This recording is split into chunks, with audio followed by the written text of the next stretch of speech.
क्या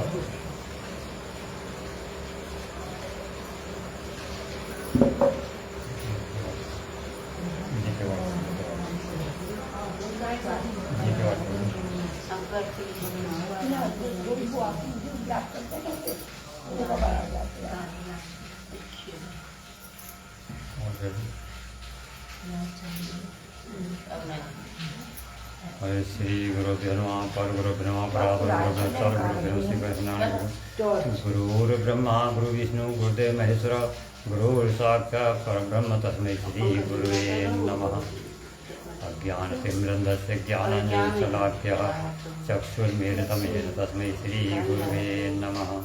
अखण्डमण्डलाकारं व्याप्तमेन चराचरं तत्पदं दृष्टमेन तस्मै श्री गुरुवे नमः।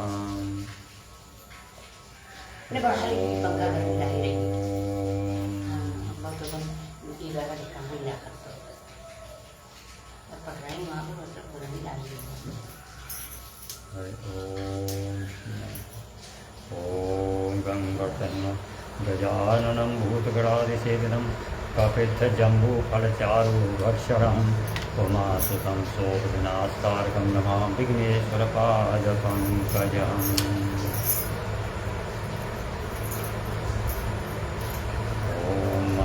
भगवान विष्णु मंगलम गरुड़ध्वज मंगलम पुंडरीकाक्ष मंगलाय तनोहरि शांताकारं भुजगशयनं पद्मनाभसुरेशं विश्वाधारं गगनसदृशं मेघवर्णशुभांगं लक्ष्मीकान्तं कमलनयनं योगविज्ञानगम्यं वन्दे विष्णुभवहरं सगोपैकनाथम्। मूकं करोति वाचालं पङ्गुं लङ्घयते गिरं यत्कृपातमहं वन्दे परमानन्दमाधवं। नीलाम्बुजश्यामलकोमलाङ्गं सीतासमारोपितवाभुभागं पाणौ महासायकचारिचापं नमामि रामं रघुवंशनाथं। मनोजवमं मार्तुल्यवेगं जितेन्द्रियं बुद्धिमतां वरिष्ठं वातात्मजं वानरयूथमुख्यं श्रीरामदूतं शरणं प्रपद्ये। श्रीरामदूतं शरणं प्रपद्ये।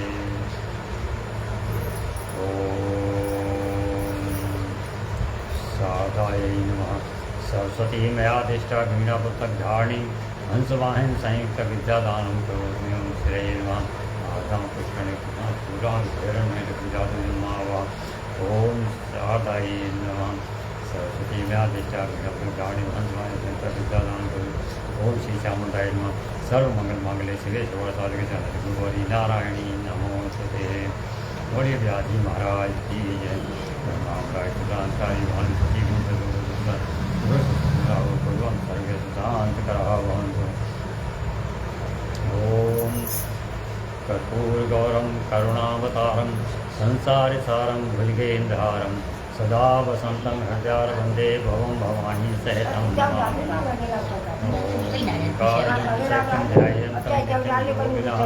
कामदं मोक्षं च ओंकाराय नमो नमः। ओम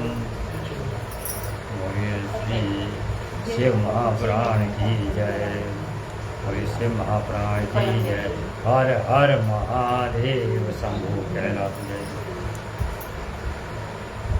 श्री शिवाय नमस्तोभ्यं श्री शिवाय नमस्तोभ्यं श्री शिवाय नमस्तोभ्यं श्री शिवाय नमस्तोभ्यं श्री शिवाय नमस्तोभ्यं श्री शिवाय नमस्तोभ्यं श्री शिवाय नमस्तोभ्यं।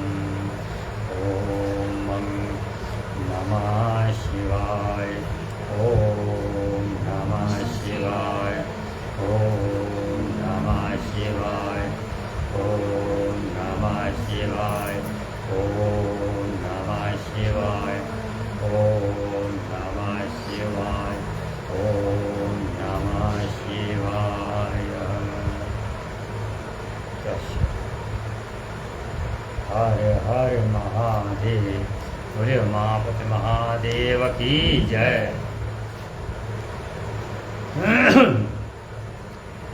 कल के कथांतर्गत आपने तारक पुत्रों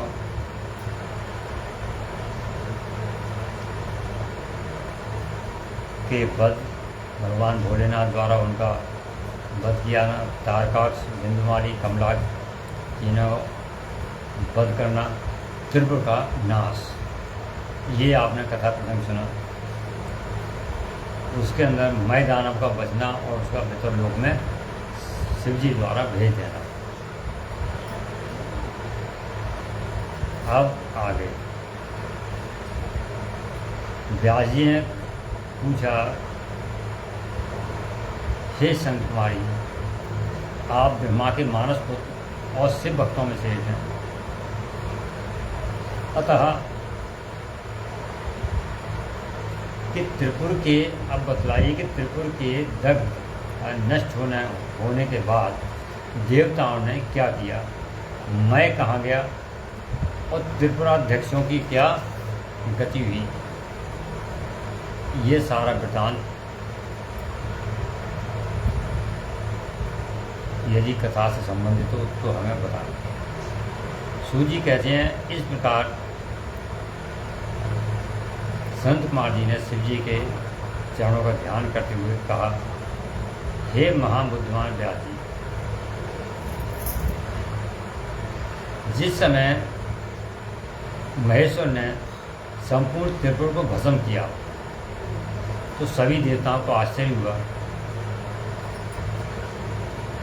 क्योंकि उस समय शंकर जी ने जो दिव्य रथ पे आरूढ़ थे और देव कार्य के लिए उस समय महान भयंकर रौद्र रूप को धारण कर रखा था, जिसका वर्ण नहीं, जो करोड़ों सूर्य के समान प्रकाशमान और प्रलयकाली अग्नि की भांति तेजस्वी था, जिसके तेज से दसों दिशाएं ऐसा लग रहा था प्रज्वलित हो रही हैं।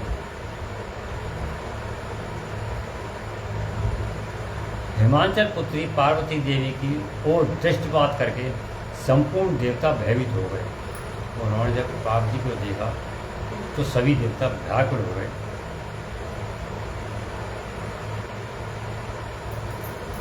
उस अवसर पर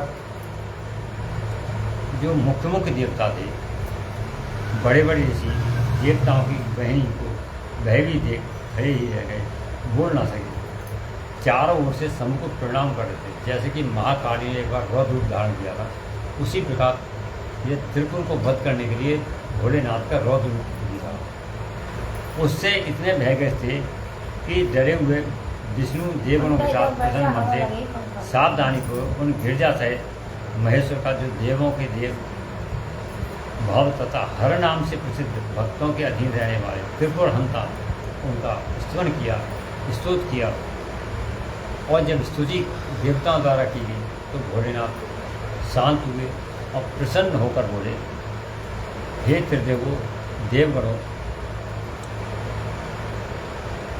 ब्रह्मा विष्णु तथा देवगणों,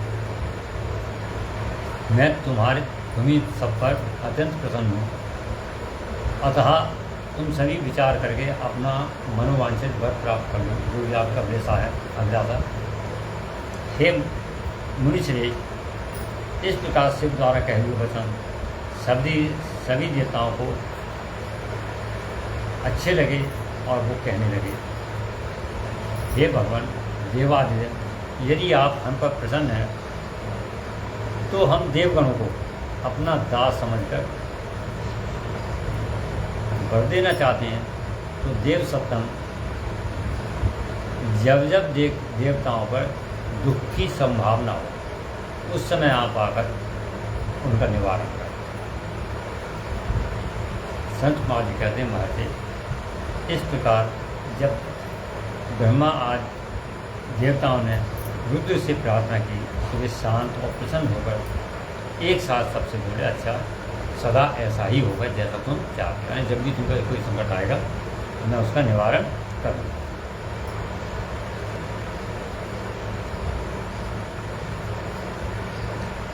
और उन देवों को जो कुछ उनके लायक अभिष्ट था वह भी उनको दे दिया। उसी समय मय दानव जो शिव जी की कृपा से बड़ से जलने से बच गया था, बचता तो वो भी नहीं, लेकिन कृपा तो भोलेनाथ की थी कि किस कारण से उसको बचाया था। अतः शंभु को प्रसन्न देखकर वह भी वहाँ पर आया। उसने विनीत भाव से शंभु को प्रणाम किया और उनको बोला मेरा क्या होगा। तो इस प्रकार उन्होंने कहा कि हे दानव श्रेष्ठ,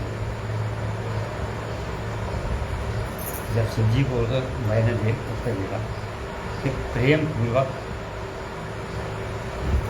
उनकी स्त्री की, स्त्री के बाद भोलेनाथ प्रसन्न हुए। उसने कहा तू भी बनवा। तो उसने कहा कि मुझे इस समय कोई अभिलाषा नहीं, मन की अभिलाषा होगी उसे अवश्य पूरा करूँगा। तो शंभु के इस वचन को सुनकर मैं चरणों में नतमस्तक हुआ और बोला हे प्रभु, देवादि महादेव प्रसन्न है और मुझे इसका अधिकारी मानते हैं, तो यही मानता हूँ मैं सदा अपने भक्तों से मित्रता रखूँ, जीवों से मेरा दयाभाव बना रहे और अनन्य दुष्ट प्राणी को मैं उपेक्षा करता रहूँ। हे नाथ, मुझ में निरंतर आपके शुभ भजन में ही तल्लीन रहने का निर्भाव बना रहे। अब भोलेनाथ ने उसकी प्रार्थना को उससे कहा तू मेरा भक्त नहीं, तुझे कोई विकार नहीं, धन्य है और तू अब परिवार से वितब लोग को पहुँच चला जाए।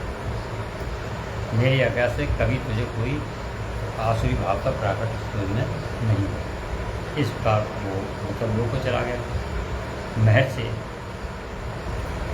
और सभी देवता अपने अपने स्थान को प्राप्त पहुँचे। इस प्रकार शशि मौल शंकर जी का ये प्रकार त्रिपुरनाथ जी आपसे सुनी। तदुपरांत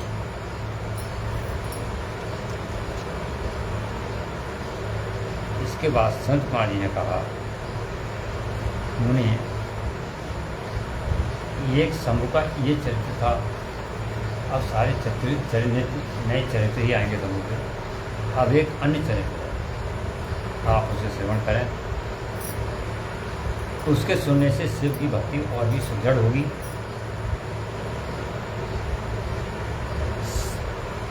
व्यास जी, शंखचूड़ नामक एक महाद्वीप दानव था जो देवों के लिए कंटक स्वरूप था। देखिए जितने भी दानव हुए एक के बाद मतलब एक बढ़ हुए हैं। कंटक से मतलब जो कठोर और विशाल हृदय वाले हुए हैं और देवों उनका सबका एकमात्र लक्ष्य होता है कि देवों से बैर और उनकी हम अमर हो जाएं और देवों पर शासन करें स्वर्ग। तो उस शंखचूड़ जो देवों के लिए कंटक था उसे शिव जी ने रण के मुहाने पर त्रिशूल से मार डाला।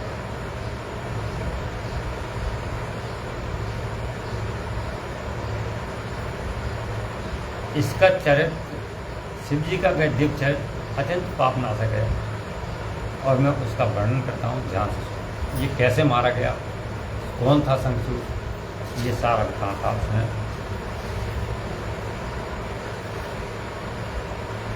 ब्रह्मा के जो महर्षि मार पुत्र थे मरीच, उनके पुत्र हुए कश्यप। ये मननशील धार्मिक सृष्टिकर्ता विद्या संपन्न प्रजापति थे। दक्षिण प्रसन्न हो गए, 13 कन्याओं का विवाह कश्यप के साथ किया था उन्होंने। उनकी संतानों का इतना विस्तार हुआ कि पूरा ये विश्व उसमें समाहित है, वर्णन करना पड़ेगा। उन्हीं कश्यप की पत्नी में एक का नाम था धनु। क्या नाम था? धनु। वह श्रेष्ठ सुंदरी थी। उस साध्वी का सौभाग्य बड़ा हुआ था। उस धनु के बहुत से महाबली पुत्र हुए। उस धनु से बहुत से महाबली पुत्र हुए। एक का नाम विप्रचित्ति था। उनमें एक का नाम जो मुख्य है उसी का वर्णन है विप्रचित्ति। वह बल पराक्रम से संपन्न था। उसका एक पुत्र हुआ दम, जो जितेंद्रिय धार्मिक और विष्णु भक्त था। दम जो था जितेंद्रिय था, विष्णु भक्त था। जब उसके कोई संतान नहीं हुई, कोई पुत्र नहीं हुआ, तो तब उस वीर को चिंता व्याप्त हो गई। उसने शुक्राचार्य को गुरु बनाकर उनसे श्री कृष्ण मंत्र को प्राप्त किया। दैत्यों के गुरु शुक्राचार्य हैं, तो उनको गुरु बनाया और अपनी व्यथा सुनाई। तो उन्होंने श्री कृष्ण मंत्र प्राप्त किया और पुष्कर में जाकर घोर तप आरंभ कर सुदृढ़ आसन लगा कृष्ण मंत्र का जप करते हुए 1,00,000 वर्ष व्यतीत हो गए। तो उस तपस्वी के यानी दम्भ के मस्तिष्क से एक जाजल्यमान तेज प्रकट निकलकर चारों तरफ, जैसे वो तेज निकलता है चारों तरफ, उस तरह से फैलने लगा चारों तरफ। वह तेज इतना दुस्सह था कि उससे संपूर्ण देवता मुनि और मनुष्य संतप्त हो उठे। सभी इंद्र को अगुआ बनाकर ब्रह्मा के शरणापन्न हुए। उसके बाद उनकी स्तुति की और सारी अपने व्यथा सुनाई और उनकी व्यथा को सुनकर ब्रह्मा जी उन सभी को लेकर वैकुंठ को श्री नारायण के पास पहुँचे। वहाँ उन पहुँचकर त्रिलोकी अधीश्वर विनीत मतलब विष्णु को विनीत भाव से प्रणाम किया और हाथ जोड़कर उनकी स्तुति की। सभी देवता करबद्ध होकर एक स्वर में बोलते हैं, हे देवदेव, हे हरि, हमें तो ये ज्ञात नहीं कि कौन सा कारण है, परंतु जिसके तेज से सभी संतप्त हो रहे हैं और जो चारों तरफ व्याप्त है, जो असहनीय है, सभी दुखी हैं। अब सेवकों के रक्षक तो आप हैं, सभी का रक्षा का भार आपके ऊपर है, अतः हम आपकी शरण में हैं, हमारी रक्षा कीजिए, रक्षा कीजिए। इस तरह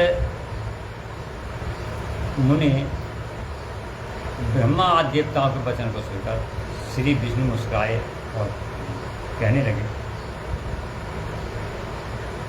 हे अमरो, शांत रहो, देवगणों, घबराओ मत, नहीं भयभीत हो, कोई उलट पुलट नहीं होगा, ज्यों का त्यों रहेगा, सब कुछ सही है, घबराने वाली बात नहीं, क्योंकि प्रलय का समय अभी आया नहीं। और ये जो तेज देख रहे हो चारों तरफ, ये दम्भ नामक दानव का है जो तपस्या कर रहा है और उसकी तपस्या से ही निकला हुआ ये तेज है। वह मेरा भक्त है और मेरे लिए ही तपस्या कर रहा है। उसके कोई पुत्र आदि संतान नहीं, तो पुत्र की कामना से वह तप कर रहा है। अब मैं उसे वरदान देकर शांत कर दूंगा, फिर सब कुछ शांत हो जाएगा। संत कुमार जी कहते हैं, हे मुनि, इस प्रकार श्री नारायण के ऐसा कहने पर ब्रह्मा आदि देवताओं की जो व्यग्रता थी वो शांत हो गई और सभी धैर्य धारण करते हुए अपने अपने धाम को लौट गए। और इधर भगवान अच्युत भी वर प्रदान करने हेतु पुष्कर के लिए चले गए। वहाँ पहुंचकर श्री हरि ने अपने मंत्र का जप करने वाले भक्त दम्भ को सांत्वना देते हुए मधुर वाणी में कहा कि वर मांगो। तब श्री नारायण का उपयुक्त वचन सुनकर और उन्हें सम्मुख उपस्थित देख दम्भ बड़ी भक्ति भाव के साथ उनके चरणों में लेट गया, साष्टांग प्रणाम दंडवत प्रणाम किया और स्तुति करते हुए बोला, हे देवादेव कमल नयन, आपको नमस्कार। हे रमानाथ, मुझ पर कृपा कीजिए। हे त्रिलोकेश, मुझे एक ऐसा वीर पुत्र दीजिए जो आपका भक्त तथा महान बल पराक्रम से संपन्न हो। ऐसा पुत्र दीजिए जो आपका भक्त हो और बलशाली हो, महान पराक्रम हो, परंतु देवता उसे पराजित न कर सके। त्रिलोकी को जीत ले और देवता उसे पराजित, त्रिलोकी को जीते, पृथ्वीलोक को जीते, स्वर्गलोक को जीते और देवलोक पाताल तो खैर हमारा है ही। जितने भी असुर हैं पाताल के अधिपति बनाए गए हैं, क्योंकि जो देवलोक है, स्वर्गलोक जिसको कहते हैं, ये देवताओं के लिए बनाया गया, मतलब से बंटवारा हुआ था। पाताल असुरों के उसमें आया, ये तुम्हारे लिए निवास स्थान बना, और ये भूतल है, ये मनुष्यों के लिए। तो असुरों का एक विवाद चलता है ये वास्तव में कौन है? इनके पिता सबके देवकों के, मानवों के पिता तो एक ही हैं, कश्यप मनुष्य, लेकिन इनकी माताएं अलग अलग हैं। उनकी माता अदिति, दिति और तनुजी, इससे सबकी माताएं अलग अलग हैं। तो एक प्रकार से पिता एक होते, माताएं अलग हो, तो स्वभाव में माता के स्वभाव और उनके अंतर से उनकी संतान में अंतर आता है। एक दूसरे की माता होने से उनका यही रहता है, इनको स्वर्ग क्यों मिल गया और हमको पाताल क्यों मिला, स्वर्ग हमको क्यों नहीं मिला। यदि 5 उंगलियाँ हो, 5 पुत्रों बंटवारा करो तो थोड़ा बहुत तो कहीं न कहीं को रही भी, इनको इधर ही क्यों मिलो, हमको क्यों ना मिलो, हमको बड़े से मिलो, बराबर ये इनका। तो इसलिए देवता तो अपने उसमें रहते थे उन्हें, और असुर तपस्या करते थे, फिर देवों से वरदान प्राप्त करते थे और उन्हीं से फिर अमृत को मांगते थे और उन्हीं को से चढ़ाई जीते। कई बार ऐसा हुआ और भक्ति भी बहुत थी। तो ये जब दम्भ ने तपस्या की तो उसने कहा मुझे ऐसा वीर पराक्रमी पुत्र दो जो आपका तो भक्त हो, आपका भक्त हो, परम तेजस्वी हो, परम त्रिलोकी का विजय करने वाला हो, देवताओं से हरा सके, अन्य देवताओं से। मुने दानवराज दम्भ के ऐसा कहने पर श्री हरि ने उसे वह वर दे दिया जो वो चाह रहा था, ठीक है। और उस घोर तप से उसे निवृत्त करके, वो तो ठीक है, अब तुम्हें तप करने की कोई आवश्यकता नहीं, आपको मनवान साहब तुम्हें वर दिया मिलता है और तुम इस प्रकार दे करके अपने अपने वो अपने स्थान को चले गए। नारायण अंतर्धान हो गए वहाँ से, और दानवें दम्भ की तपस्या सिद्ध हो गई। जब उसे वरदान मिल गया तो उसका मनोरथ पूर्ण हुआ, और श्री हरि के जाने के बाद उस दिशा को नमस्कार करके अपने घर लौटाया जिधर श्री हरि गए थे, उधर को नमस्कार। थोड़े समय के उपरांत उसकी भाग्यवती पत्नी गर्भवती हुई, अपने तेज से घर के भीतरी भाग को प्रकाशित करती हुई शोभा पाने लगी। उसमें भी इतना तेज था कि घर के अंदर ऐसा लगता था कि प्रकाश ही प्रकाश पा रहा है, क्योंकि हो क्यों ना हो, वह भी एक पराक्रमी श्री नारायण के वर से प्राप्त संतान उसकी उत्पन्न होगी। श्री कृष्ण के पार्षदों का अग्रणी जो सुदामा नामक गोप था, जिसे राधा जी ने साप दिया था, एक गोप था श्री कृष्ण का सुदामा, उसे राधा जी ने साप दिया था, वही उसके गर्भ में प्रविष्ट हुआ।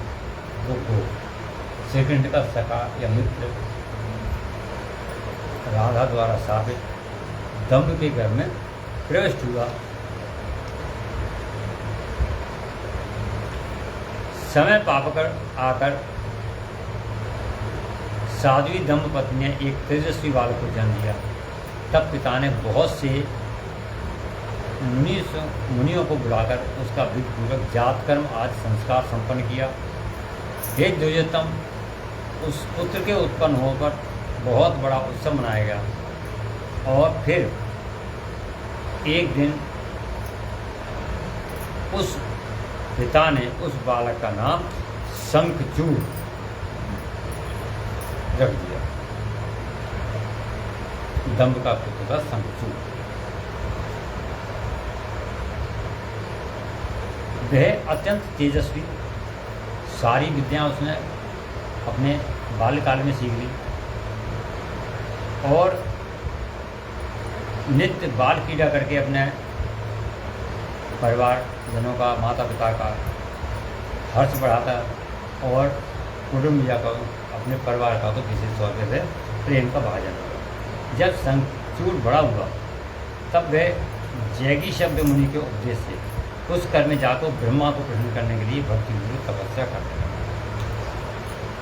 उस समय एकाग्र मन अपनी इंद्रियों को काबू में करके गुरुपदिष्ट ब्रह्म विद्या का जप करता रहा।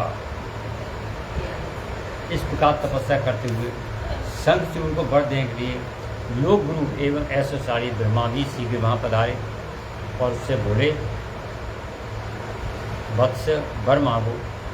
ब्रह्मा जी को देखकर उसने अत्यंत नम्रता से उन्हें अभिवादन किया, फिर उत्तम वाणी से उनकी स्तुति की।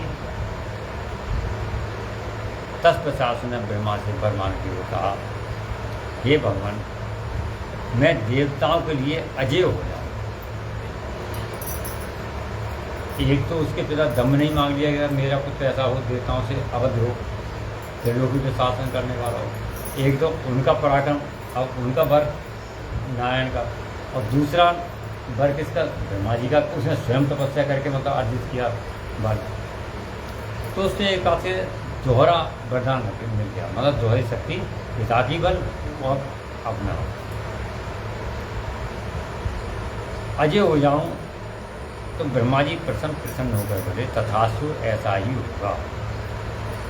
और उन्होंने शंखचूड़ को वह दिव्य श्री कृष्ण कवच प्रदान किया जो जगत के संपूर्ण मंगलों का मंगल और सर्वत्र विजय प्रदान करने वाला था। श्री कृष्ण कवच यानी नारायण कवच। एक ही बात है, नारायण बहादुर विष्णु तो उन्हीं का मतलब हुआ है। और उनके लिए आज्ञा दी, अब तुम यहाँ से सीधे बद्रीवन को जाओ, बद्रीनाथ बद्रिकाश्रम, वहाँ पर जाओ, जगत के मंगल करने वाला है और सब विजय करने वाला है। और ब्रह्मा जी ने आज्ञा दी कि तुम अब यहाँ से सीधे बद्रीवन जाओ, मतलब घर न जाकर वहाँ जाए। वहाँ धर्मज्ञ की पत्नी तुलसी सकाम भाव से तपस्या कर रही है। जो तुलसी है धर्मज्ञ की पुत्री, वो तपस्या कर रही है और तुम उसके साथ विवाह कर दो। ऐसा कहकर ब्रह्मा जी उसी क्षण उसके सामने अंतर्ध्यान हो गए। उसके बाद शंखचूड़ ने भी, अब जिसने सारे मनोरथ तपोबल से पूर्ण कर लिए थे, उसके मुख पर प्रसन्नता थी। पुष्कर में ही उस जगत के मंगलों के मंगलसूत्र कवच को जो ब्रह्मा जी ने लिया था, पुष्कर में तपस्या की और वहीं उसने कवच को अपने गले में बांध लिया और ब्रह्मदेव की आज्ञा अनुसार बद्रिकाश्रम को चल पड़ा। वहाँ पहुंचकर जहाँ धर्मज्ञ की पुत्री तुलसी तप कर रही थी,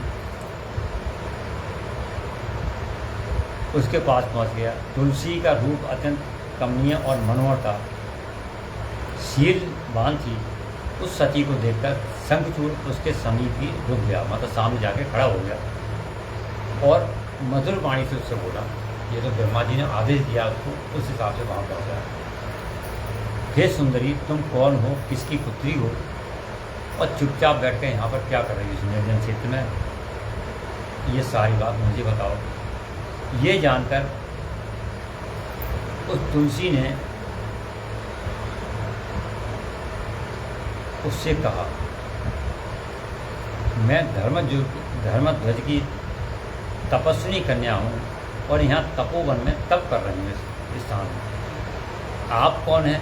सुखपूर्वक अपने अभीष्ट स्थान को चले। आप कौन हैं या जो भी हो, आप अपने स्थान को चले जाओगे, ठीक है? क्योंकि नारी जात ब्रह्मा आदि को भी मुँह में डाल देने वाली होती है। तुलसी ने कहा, वह विस्तुल्य निंदनीय दोष उत्पन्नकाली माया रोकनी तथा विचारशीलों की श्रृंखला के समान जकड़ लेती है, जैसे जंजीरों को उसके जकड़ता है।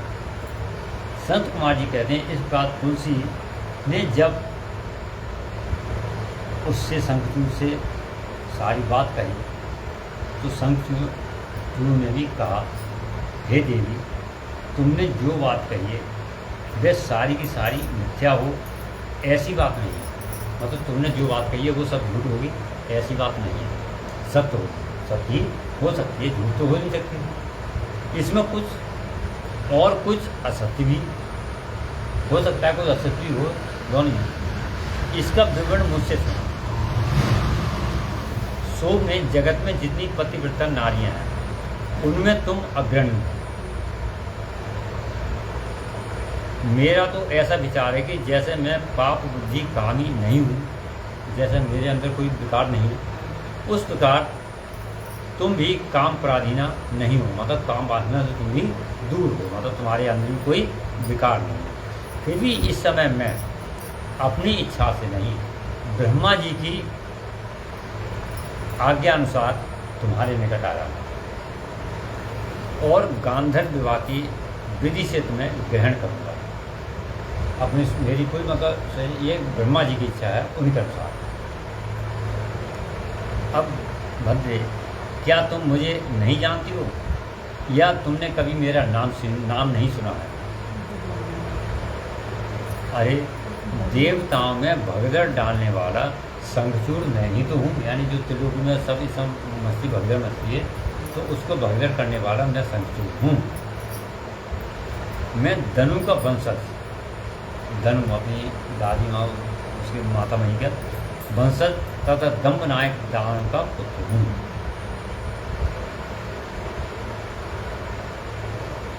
पूर्व काल में उसे पूर्व जन्म भी अपना याद है। उसने कहा इससे पहले इस जन्म से पूर्व काल में श्री हरि का पार्षद था, नारायण का, श्री कंजू का। मेरा नाम सुदामा गोप था। इस समय मैं राधिका जी के साथ से दानवराज शंखचूड़ होकर उत्पन्न हुआ हूँ। ये सारी बात मुझे ज्ञात है क्योंकि श्री कृष्ण के प्राप्त से मुझे अपने पूर्व जन्म का स्मरण बना हुआ है। संत कुमार जी कहते हैं बोले तुलसी के समक्ष इस प्रकार कहकर शंखचूड़ चुप हो गया। जब दानवराज ने आदरपूर्वक तुलसी से ऐसा सत्य वचन कहा तो वह परम प्रसन्न हुई और कहने लगी, हे भद्रपुरुष, आज आपने अपने सात्विक विचार से मुझे पराजय कर दिया। मतलब आपने सत्य बात बताकर मुझे पराजित कर दिया था, शांत कर दिया। मतलब कोई कपट निष्कपट बात जो थी, कई लोग ऐसे होते हैं निष्कपट भाव से बोलते हैं, लेकिन आपने सत्य भाव से जो है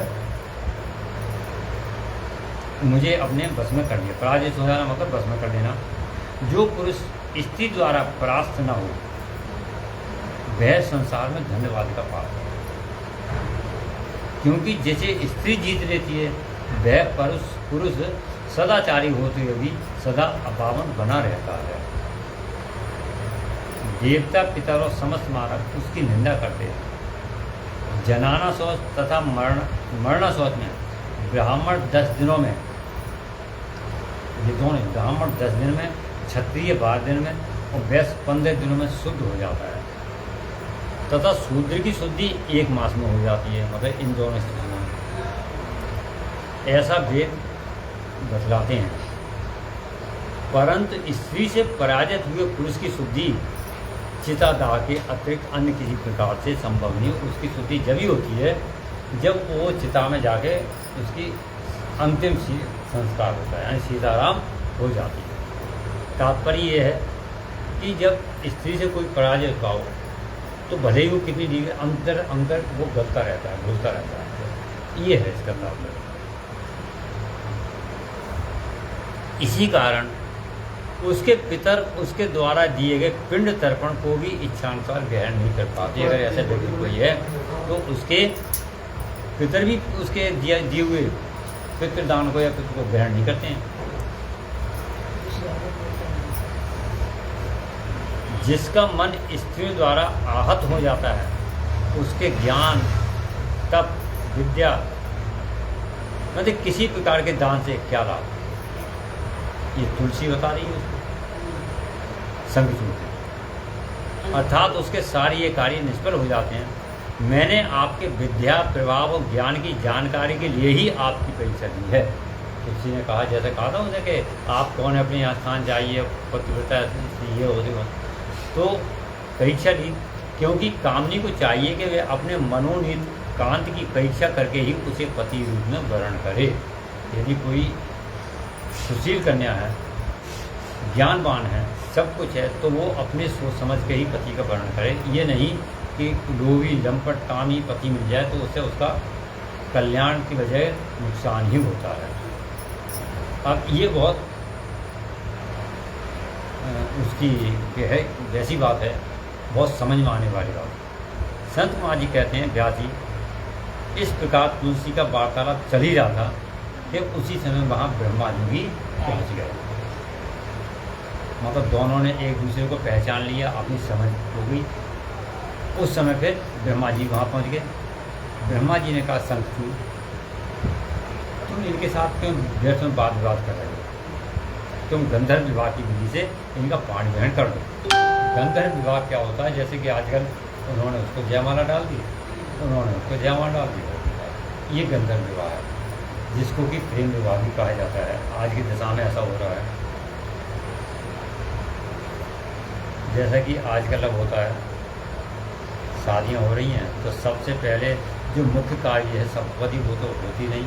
पहले क्या होता है, गंधर्व विवाह पहले हो जाता है, जयमाला रात का डीजे चल रहा है, जयमाला पड़ेगी हो भी जाता है। अरे बाद में करो मत करो भाई, 1500 आदमियों को आगे 100-50 के आगे सबके सामने एक दूसरे को कर लिया तो सारे कार्य हो गए। तो ये चीज़ है, किसी न किसी रूप में अपने जो तो सारी चीज़ क्या है, उसमें लगेंगे 6 घंटे और फिर बाकी काम रहेंगे तो अरे जल्दी करो ये करो फिर जल्दी होती है, उसमें चाहे वो पूरी रात लगा। तो ब्रह्मा जी ने कहा तुम गंधर्व विवाह से पाणी ग्रहण करो और निश्चय ही तुम पुरुष रत्न हो, इसमें कोई शक नहीं है। और सती साध्वी नारियों में ये रत्न स्वरूप है तुलसी, तुम पुरुष रत्न हो और ये रत्न स्वरूप नारी है। ऐसी दिशा में निपुण के साथ समागम गुणकारी होगा। और तुलसी के समक्ष फिर पहले शंकर को समझाया, फिर तुलसी को लक्ष्य करके बोले, हे साध्वी तू ऐसे गुणवान कांत की परीक्षा ले रही है, ऐसे गुणवान कांत की क्या परीक्षा ले रही है? ये तो देवताओं असुरों दानवों का मान मर्दन करने वाला है सुंदरी। तू इसके साथ संपूर्ण लोकों में सर्वदा उत्तम स्थानों पर चिरकाल तक इतिश विहार कर, शरीरांत होने पर भी पुनः गोलोक में श्री गुरु को ही प्राप्त होगा और इसकी मृत्यु हो जाने पर तू भी वैकुंठ में चतुर भगवान को प्राप्त होगी। दोनों को ये कल वाला ही आ गया जो है वो देवी में क्या पैसे कई बार ऐसा नहीं हुआ है, वो कारोबार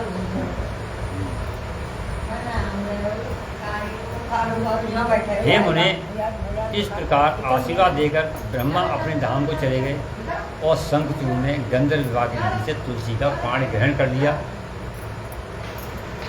और फिर वह अपने पिता के स्थान को चला गया और उस तुलसी के साथ विहार करने लगे। संत माजी कहते हैं, महर्षि जब शंखचूड़ तप करके वर प्राप्त कर लिया और विवाहित होकर अपने घर लौट आया तो दैत्यों और दानवों को अत्यंत प्रसन्नता हुई। भाई सबको पता था ये तो तप करने गए और वो तप भी करके आ गए और साथ में अपनी सुंदर पत्नी को भी लेके आ गए, तो इससे ज़्यादा प्रसन्नता की और क्या बात होगी। तप तो सभी करते थे दानव, लेकिन सब तप करके वर प्राप्त करते, वो वर के साथ साथ सुंदर पत्नी को भी साथ मिलाया। तो दैत्य दानव ये बड़े प्रसन्न हैं और खूब उत्सव मनाते हुए सभी असुर तुरंत ही अपने लोक से निकलकर अपने गुरु शुक्राचार्य को लेकर साथ लेकर दल बनाकर उसके निकट आए। अपने गुरु के पास पहुँचे, शुक्राचार्य के पास, और उनके निकट पहुँचकर विनयपूर्वक उसे प्रणाम करके अनेकों प्रकार से आदर प्रदर्शित करते हुए उसका स्तमन किया। फिर उसे अपना तेजस्वी स्वामी मानकर अत्यंत प्रेम भाव से उसके पास खड़े हो गए। उधर दम्भ कुमार शंखचूड़ ने भी अपने कुल गुरु शुक्राचार्य को आया हुआ देखकर बड़े आदर और भक्ति के साथ उन्हें साष्टांग प्रणाम किया। तदंतर गुरु शुक्राचार्य ने समस्त असुरों के साथ सलाह करके उनकी संपत्ति से शंखचूड़ को दानवों तथा असुरों का अधिपति बना दिया था, उनका राजा बना दिया। शंखचूड़ प्रतापी वीर तो था ही। उस समय असुर राज्य पर अभिषिक्त होने कारण वह असुर राज विशेष रूप से शोभा पाने लगा।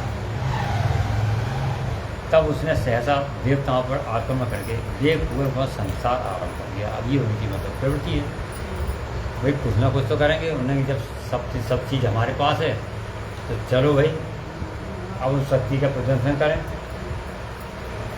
पहुंच गए देवलोक में।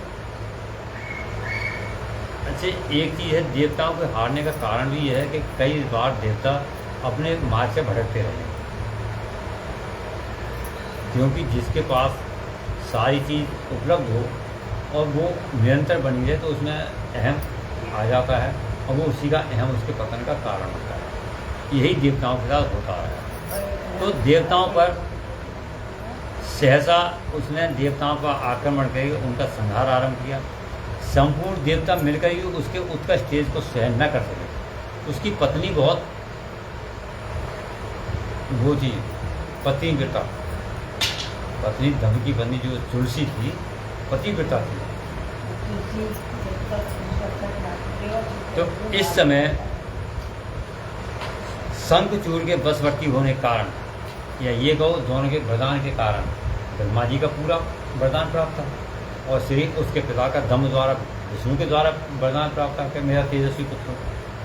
तो इस प्रकार दम्भकांत दानवराज शंखचूड़ ने सभी तीनों लोगों को जीत कर देवताओं को सारा अधिकार छीन दिया, उन्हें वहाँ से अपने उनके पद से हटा दिया। उनका स्वयं इंद्र बनकर, इंद्र एक राजा पद है राजा का, तो उसने उस राज पद को भी अपने अधीन कर लिया और उनके सारे यज्ञ भागों को बंद करके स्वयं उनको प्राप्त करने लगा। सभी देवता अधिकारों से रहित, अपने अधिकार से रहित हो गए और सारे देवताओं का अधिकार शंखचूड़ के पास आ गए। उस समय बल कर पराक्रम से शंखचूड़ सभी के लिए त्रिलोकी में एक छत्र सम्राट बन गया। मनुष्य, देवता, दानव, असुर, किन्नर, गंधर्व, नाग आदि जितने भी थे तीनों लोकों में एक छत्र सम्राट बन गया। इस प्रकार महान राजराज शंखचूड़ बहुत वर्षों तक संपूर्ण भुवनों का राज उपभोग करता रहा। देखिए वो धर्म के था, विष्णु का परम भक्त था और ब्रह्मा जी का तो जो भक्त था। असुर एक ये नहीं कि सब असुर लड़ाके ही होते हैं, कुछ कितने भी गलत कार्य करने वाले हों तब भी उन्हें दो एक तो ऐसे होते हैं बहुत अच्छे होते हैं। तो उसी प्रकार उसने अपने तीनों लोकों में बिल्कुल धर्मपूर्व राज्य किया। उसके राज्य में न तो अकाल पड़ता था, न महामारी फैलती थी और न ही अशुभ ग्रहों का प्रकोप होता। जब बलवान है तो कुछ नहीं होगा। आदि व्याधियाँ भी अपना प्रभाव नहीं डाल पाती। इस प्रकार सारी प्रजा सुखी रहती थी। पृथ्वी बिना जोते ही अनेक प्रकार के धन उत्पन्न करती थी, जिससे उनका सबका प्राणी का भरण पोषण हो सके। नाना प्रकार की औषधियाँ उत्तम फलों से रसों से युक्त थी। मणियों की खदानें थी। समुद्र अपने तटों पर निरंतर ढेर के ढेर रत्न बिखेरते रहते थे अंदर से ला के ज्वार भाटे के साथ में। तात्पर्य है कि उनमें किसी प्रकार का विकार उत्पन्न नहीं होता था। चारों वर्णों और आश्रमों के सभी लोग अपने अपने धर्म में स्थित थे। चारों ब्राह्मण, वैश्य, शूद्र, क्षत्रिय चार वर्ण अपने स्थान पर इस प्रकार जब त्रिलोकी का शासन कर रहा था। कोई दुखी नहीं था। केवल दुखी कौन थे? देवता। कोई दुखी नहीं थे। अब जैसे प्रहलाद, तो प्रहलाद के उसमें शासन में कौन दुखी था? कोई। और दुखी कौन है? देवता। क्योंकि देवताओं की आदत क्या है? माल मिल गया, आपने कमाए कर रखा हो, चलो हम मिल गए, कल के लिए छोड़ गए, तो खाओ मौज बनाओ और इधर और आप इधर घूम। तो देवताओं को ये क्या है? मुफ्त का एक वहाँ मिल रहा है, दे सकती है यहाँ वहाँ के। अरे उसने कोई हमारी तरफ देख रहा है, हमारा सिंहासन ना दे तो उसको मार, ये मत देख रहा। तो दुखी देवता थे।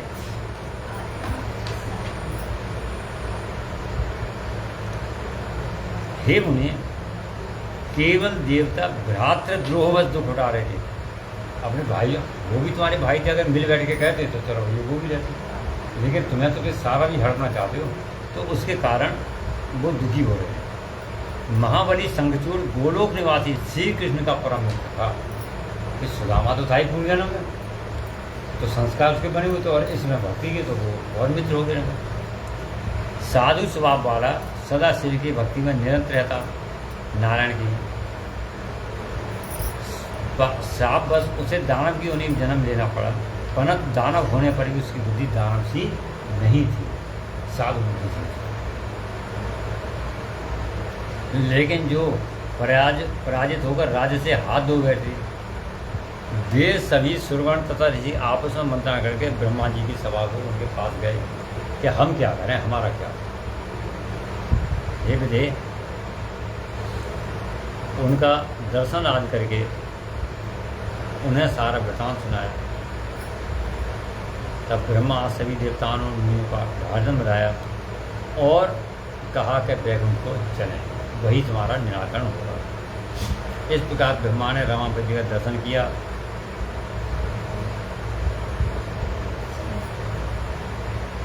वे चतुर्भुज देव अपनी चारों भुजाओं में शंख चक्र गदा आदि पद्म धारण किए हुए थे। श्री विग्रह पर पीताम्बर शोभा दे रहा था। ऐसे सर्वव्यापी विष्णु की झांकी करके सभी देवता उन्हें प्रणाम किया और उनकी स्तुति करने लगे। देवता बोले, सामर्थशाली वैकुंठाधिपते, आप देवों को विदेव लोकों के स्वामी त्रिलोकी गुरु हैं। हे हरे, हम सब आपके शरणापन्न हुए हैं, आप हमारी रक्षा करिए।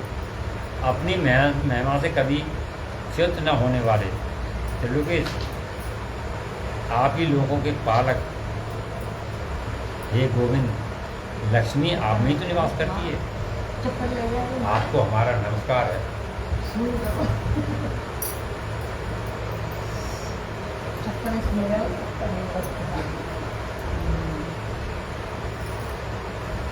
आपको हमारा नमस्कार है।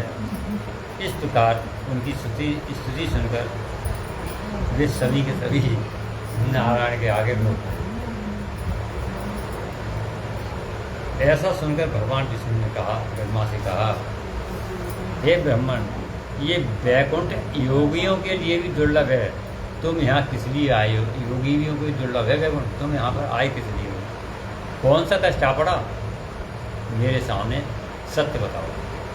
इस प्रकार श्री हरि का वचन सुनकर ब्रह्मा जी ने विनम्र भाव से पुनः प्रणाम किया और करबद्ध होकर उनके सामने जो देवताओं का कष्ट था वो सारा का सारा उन्हें बता दिया। इसके साथ ही श्री हरि उस बात को सुनकर हंस पड़े और ब्रह्मा से उस रहस्य का उद्घाटन करते हुए बोले। उनका कष्ट को जानकर से तो ब्रह्मा जी को कोई रहस्य पता नहीं था, तो उन्होंने उस रहस्य को ब्रह्मा जी के सामने कर दिया। श्री नारायण ने कहा, हे कमलयोन, मैं शंखचूड़ का सारा वृतांत जानता हूँ, तुम क्या बता रहे हो? मुझे सब कुछ पहले से ज्ञात है। पूर्व जन्म में ये महातेजस्वी गोप था, ये मेरा भक्त था। उसका इतिहास सुनो, इसमें संदेह मत करना। भगवान भोलेनाथ सब कल्याण करेंगे।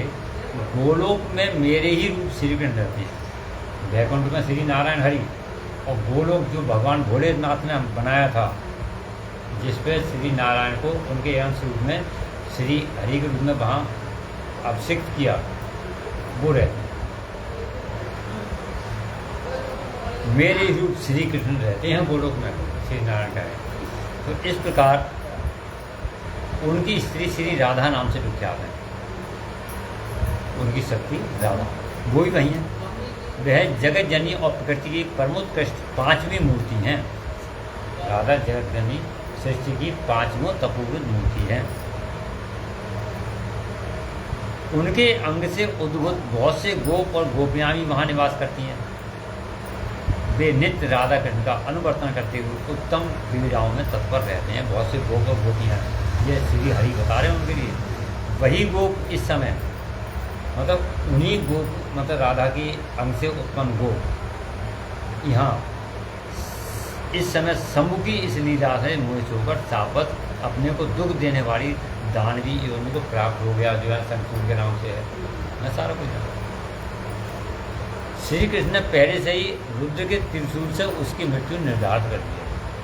जब स्थापित हुआ थे तो श्री कृष्ण ने कहा, तुम्हारे लिए कोई त्रिलोकी में नहीं मार सकेगा, एकमात्र शंभु के त्रिशूल द्वारा ही तुम्हारी मृत्यु होगी और फिर तुम्हें कोई देव दानव नहीं मार।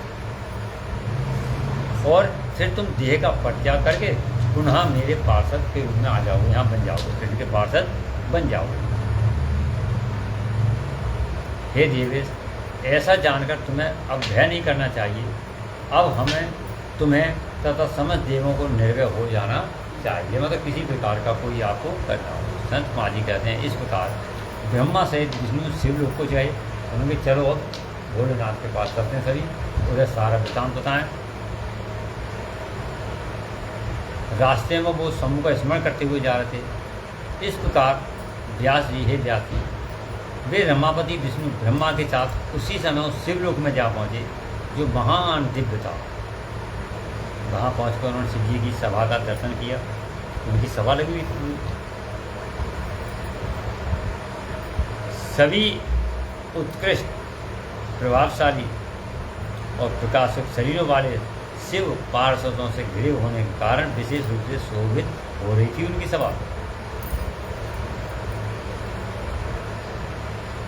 उस समय उनके 10 भुजाएं, 5 मुख, 3 नेत्र, गले में नीलचन, शरीर का वर्ण अत्यंत गौर, रत्नों से युक्त रुद्राक्ष और भस्म के आभरण से विभूषित थे। नवीन चंद्रमंडल के समान आकार वाली और चौकोर थी। उनकी मनोहर सभा चौकोर और आकार वाली उस उत्तम मणियों तथा हीरों के हार से सजाई गई अमूल्य रत्नों के बने हुए कमल पत्तों से सुशोभित, जिससे वे और भी अद्भुत लग रही थी। उस समय उस कथा सभा का तो कहना ही क्या, मतलब उसका वर्णन भी बहुत ही अलौकिक है। सभा में जाने के लिए यहाँ तक कि आभूषण तो मैं सैमंतक मणि की बनी हुई सैकड़ों सीढ़ियों से युक्त थी, मतलब चढ़ने को सीढ़ियाँ जो होती है सैमंतक मणि आती हैं, उससे जाकर ऐसी सभा। इंद्रनील मणि के खंभे बने थे, लगे थे, जिन पर सुवर्ण सूत से ग्रथित चंदन के सुंदर पल्लव लटक रहे थे। मन को मोहने वाली सुसंस्कृत तथा सुगंधित वायु सुवासित थी वहाँ बह रही थी। एक सहस्त्र योजन विस्तार वाली सभा बहुत से किंकरों से खचाखच भरी हुई थी।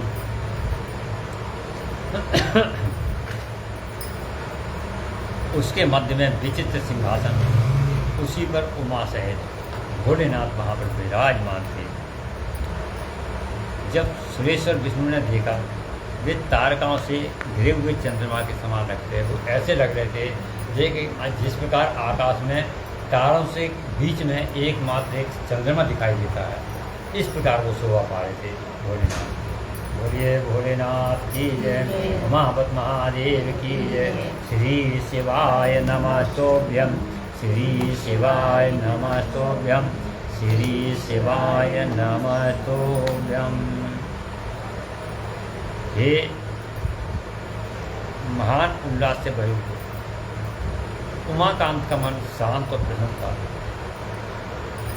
देवी पार्वती ने उन्हें सुवासित तांबूल प्रदान किया हुआ था, अर्थात पान, वीणा, जिसे वो चबा रहे थे। उस समय शिवगण आदि उनकी सेवा में तल्लीन थे। ऐसे विशिष्ट गुणों से शिव को देखकर ब्रह्मा और विष्णु आदि देवता हाथ जोड़कर खड़े हुए और प्रणाम करते हुए स्तुति करते हैं और विविध प्रकार से स्तुति करके अंत में वे कहते हैं, हे भगवान, आप दीनों अनाथों के सहायक, प्रतिपालक, दीनबंधु, त्रिलोकी अधीश्वर, शरणागत वत्सल हैं। हे गौरी, हमारा उद्धार कीजिए, हम आपके अधीन हैं, आप सब कुछ जानते हैं, अब आपकी जैसी इच्छा हो वैसा करें। आप वैसे सब कुछ जानते हैं, हम क्या बताएं। संत कुमार जी कहते हैं, हे मुनीश्वर, जो दीनता को प्राप्त हो गए थे उन ब्रह्मा विष्णु का वचन सुनकर शिव जी मुस्कुराए और जिस प्रकार बादल गरजते हैं उस प्रकार गंभीर वाणी बोले, हे हरे और हे ब्राह्मण देव, तुम लोग शंखचूड़ द्वारा उत्पन्न हुए भय को अब त्याग दो, उसका कोई भय मत करो, निसंदेह तुम्हारा कल्याण होगा। मैं शंखचूड़ का सारा वृतांत यथार्थ रूप से जानता हूँ, जिसका श्री हरि ने कहा था वैसे ही भोलेनाथ ने कहा। जो कुछ हरि ने बताया था उन सब के लिए वही चीज़ कैलाशवासी उमापति महादेव ने बता दी, यानी महेश्वर ने कैलाश में।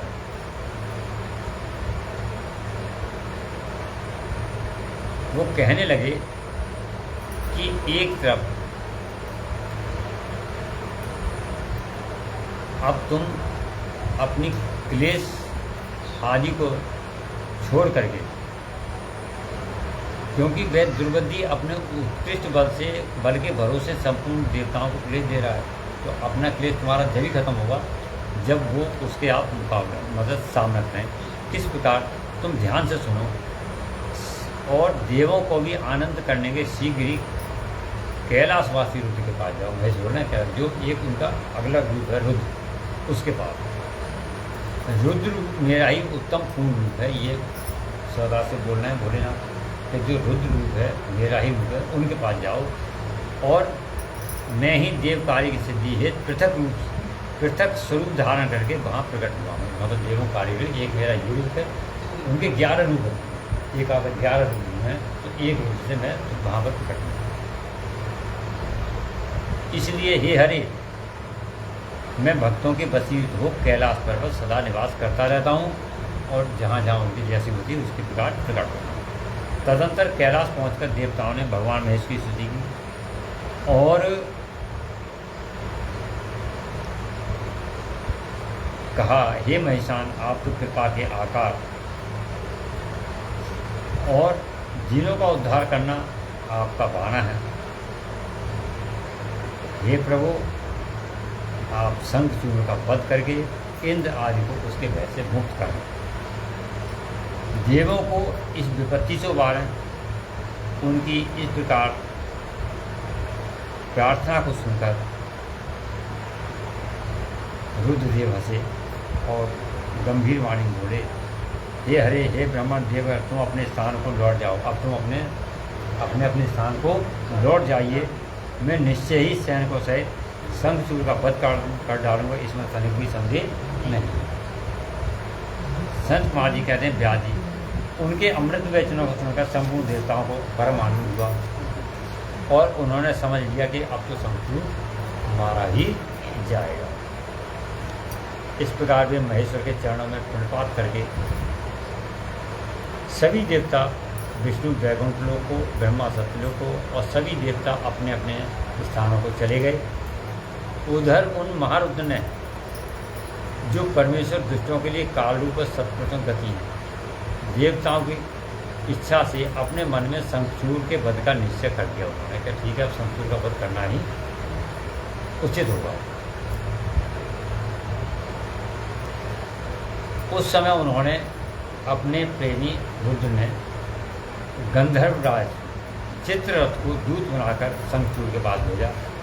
एकदम किसी पर चढ़ाई नहीं करना चाहिए, तो दूत भेजा है। जिस प्रकार श्री राम ने रावण के पास भी अंगद के रूप में दूत भेजे थे। वो अलग बात है, कोई माने या ना माने। वैसे रावण त्रिकालज्ञ के था, उसे मालूम था कि ये मेरे नारायण हैं, लेकिन मेरा उद्धार भी तो इन्हीं के कारण होगा, तो इसलिए उनको जानते हुए ही नहीं माना। तो शंखचूर्ण को मालूम था, उससे भी पूजन मालूम था कि मेरा उद्धार भोलेनाथ के द्वारा ही उनके त्रिशूल से होगा और पुनः तभी मैं उसकी गति में आऊँगा। तो इस प्रकार जब दूत बनाकर उनको भेजा, वहाँ जाकर दूत बने चित्ररथ ने शंखचूर्ण को खूब समझा बुझा कर कहा, परंतु उसने बिना युद्ध की देवताओं को राज्य लौटाना स्वीकार नहीं किया। तो भाई, मैं तो अगर मुझ में युद्ध में हरा दो तो मैं राज्य ले लो, नहीं तो मैं तो राज्य लौटा दूँगा।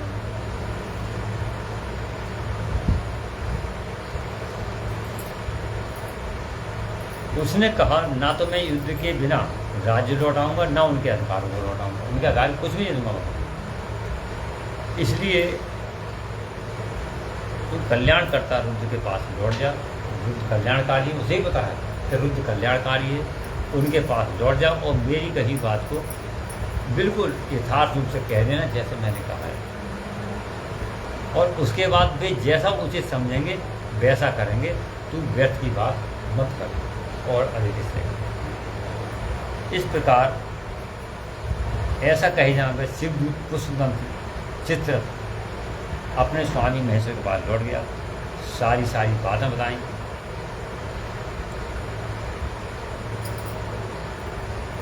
उस दूत के वचन को सुनकर भगवान शंकर को, महेश को क्रोध आया और उन्होंने वीरभद्र आदि गणों से कहा, हे वीरभद्र, नंदन, श्रेष्ठपाल, आठों भैरव, आज मैं श्री की शंखचूर्ण का वध करने के निमित्त चलता हूँ और मेरी आज्ञा से बलशाली गण भी तैयार हों और चलें। और अभी कुमारों यानी स्वामी कार्तिक और गणेश के साथ यात्रा करें, उन दोनों उनको भी लें। अपनी सेना के साथ युद्ध के लिए प्रस्थान करें। भद्रकाली भी करें, सभी लोग, क्योंकि ये तो मालूम था वो बलशाली तो है ही। संत कुमार जी कहते हैं, इस प्रकार भोलेनाथ संपूर्ण सेनाओं के अध्यक्ष स्कंद यानी कार्तिकेय और गणेश भी वहाँ पर भरे हुए कवच धारण किए शिव जी के निकट आप पहुँचे। उनके गण आज सभी कुछ वहाँ पर सभी इकट्ठे हो गए। उनकी संख्या करोड़ों में है। 8 भैरव, 11 रुद्र, 8 वसु, इंद्र, 12 आदित्य, मतलब जितने थे सबके सब अश्विनी कुमार, मतलब जितने आदि देव गण जो भी थे सब उनके पास एकत्रित हो गए। स्वयं महेश्वरी देवी अर्थात भद्रकाली भी 100 भुजाएं धारण करके उनके सम्मुख प्रकट आज। और वे सभी उत्तमोत्तम रत्नों से बने हुए अपने अपने विमानों पर आरूढ़ थे।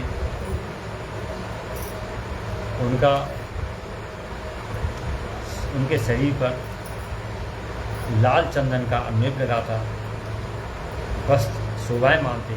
हर्षमगन होकर हंसती नाचती उत्तम स्वर से गान करती हुई अपने भक्तों को अभय तक शत्रुओं का भय प्रदान कर रही थी। भक्तों को तो चिंता हो रही थी और शत्रुओं को देखकर उनसे डर लग रहा था। अपने हाथों में जिनके 100 हाथ, शंख चक्र गदा पद्म ढाल तलवार धनुष बाण, 1 योजन विस्तार वाला गहरा गोलाकार खप्पड़ की लंबाई चौड़ाई कितनी 1 योजन बराबर।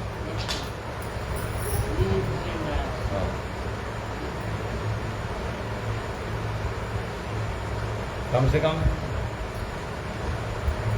1 योजन काफी होता है। 10-12 फुट से कम नहीं होता होगा और उससे भी बड़ा एक अंदाज बताने कितना है। उतना बड़ा खप्पड़ ले रखा था काली में।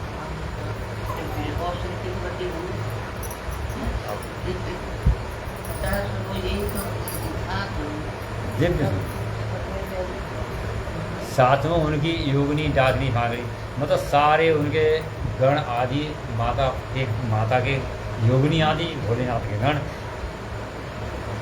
सब उनके पास इकट्ठे हो गए।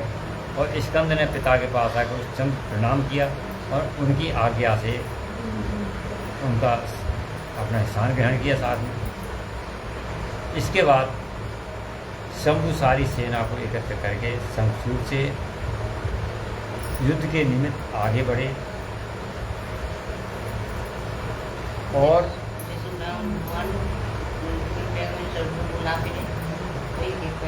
चंद्रभागा नदी के तट पर मनोहर बट वृक्ष के नीचे खड़े हो गए। व्यास जी कहते हैं कि उधर जब शिवदूत चला गया तब प्रतापी शंखचूड़ ने महल के भीतर जाकर तुलसी से सारी बात बताई। उसने और किसी से नहीं किया है, तुलसी से सारी बात बताई कि देखो अब इसी तरह से है। अब क्या शंखचूड़ का देवी शंभु के दूत के मुख से मैं युद्ध के लिए उद्यत हुआ हूँ और उनसे जूझने के लिए मैं निश्चय जाऊँगा, लड़ने के लिए निश्चय जाऊँगा। तुम इसके लिए मुझे आज्ञा दो कि क्या करो है, आज्ञा दो तो बताओ। इस प्रकार कहकर उस ज्ञानी ने अपनी प्रिया को नाना प्रकार से समझाया। फिर ब्रह्म में उठकर प्रातः जो दैनिक कार्य वो किया, नित्य कर्म पूरा करके भक्तोत्साही धर्म उनका श्री हरि का। देखिए भक्त था, जो भक्त हैं तो कोई उसका जब तक भक्ति हृदय में कुछ नहीं रहेगा, कोई कुछ नहीं कर सकता। तो नारायण और रुद्र और शिव हैं तो सभी की, तो एक रूप से उनकी भक्ति उनके अंदर जब जागृत है तब तक वो क्या कर सकते हैं। उसने पूरा किया और बहुत सारा दान किया जिसको देना।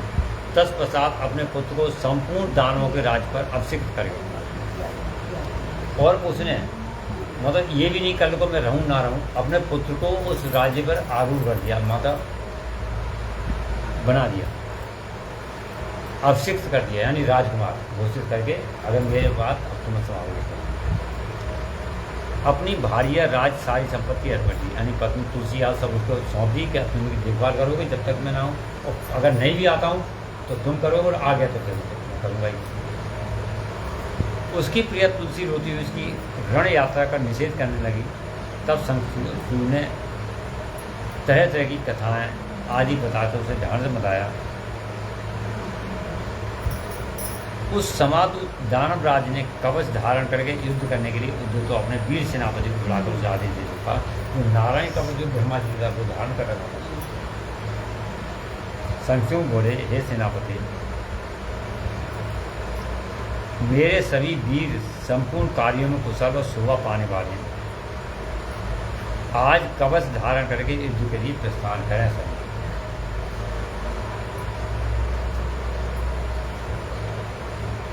इस प्रकार वह दानवराज 3 लाख अक्षौहिणी सेनाओं पर शासन करता हुआ शिविर से बाहर निकला। 3 लाख अक्षौहिणी विशाल सेना लेकर और उत्तमोत्तम रत्नवान निर्मित विमान पर आरूढ़ गुरुजनों को आगे करे युद्ध के लिए चल पड़ा। गुरुजनों को, अपने मत बड़ों को आगे करके आगे बढ़ गए। उसको भद्रा नदी के तट पर सिद्धातल में पहुंचा। वहाँ मनोहर वट वृक्ष विराजमान था। वह सिद्धि क्षेत्र सिद्धों के उत्तम सिद्धि को प्रदान करने वाला था। पुण्य क्षेत्र भारत में वह कपिल का तपस्थल कहलाता था, यानी कपिल मुनि का स्थान कहलाता था। वह भूभाग पश्चिम समुद्र से पूर्व, मलय पर्वत से पश्चिम और शैल से उत्तर, गंधमादन से दक्षिण। उसकी चौड़ाई 5 योजन, लंबाई 500 योजन। भारत के उस भाग में उत्तम पुण्य प्रदान करने वाली शुद्ध स्वर्ग के समान स्वच्छ जल से पूर्ण पुष्पभद्रा और सरस्वती नाम की 2 रमणीय नदियां बहती हैं और सौभाग्य से संयुक्त रहने वाली लवण सागर की प्रिया भारिया पुष्पभद्रा सरस्वती के साथ हिमालय से निकलती है और गोवंत पर्वत को बाएं करके पश्चिम में समुद्र में जा मिलती है। वहाँ पहुँचकर शंखचूड़ ने शिव जी की सेना को देखा, उसे साथ लिया। हे मुनि, उसने पहले शिव जी के पास एक दानव को दूध के रूप में दिया, भोलेनाथ पास। उसने शिव जी से युद्ध न करने के लिए कहा और शिव जी ने उसे देवताओं का राज लौटा देने की बात कही। अंत में महेश्वर ने कहा, दूत हम किसी का भी पक्ष नहीं लेते, क्योंकि हम तो कभी स्वतंत्र रहते ही नहीं, सदा भक्तों के अधीन रहते हैं, उन्हीं की इच्छा से उनका कार्य करते हैं।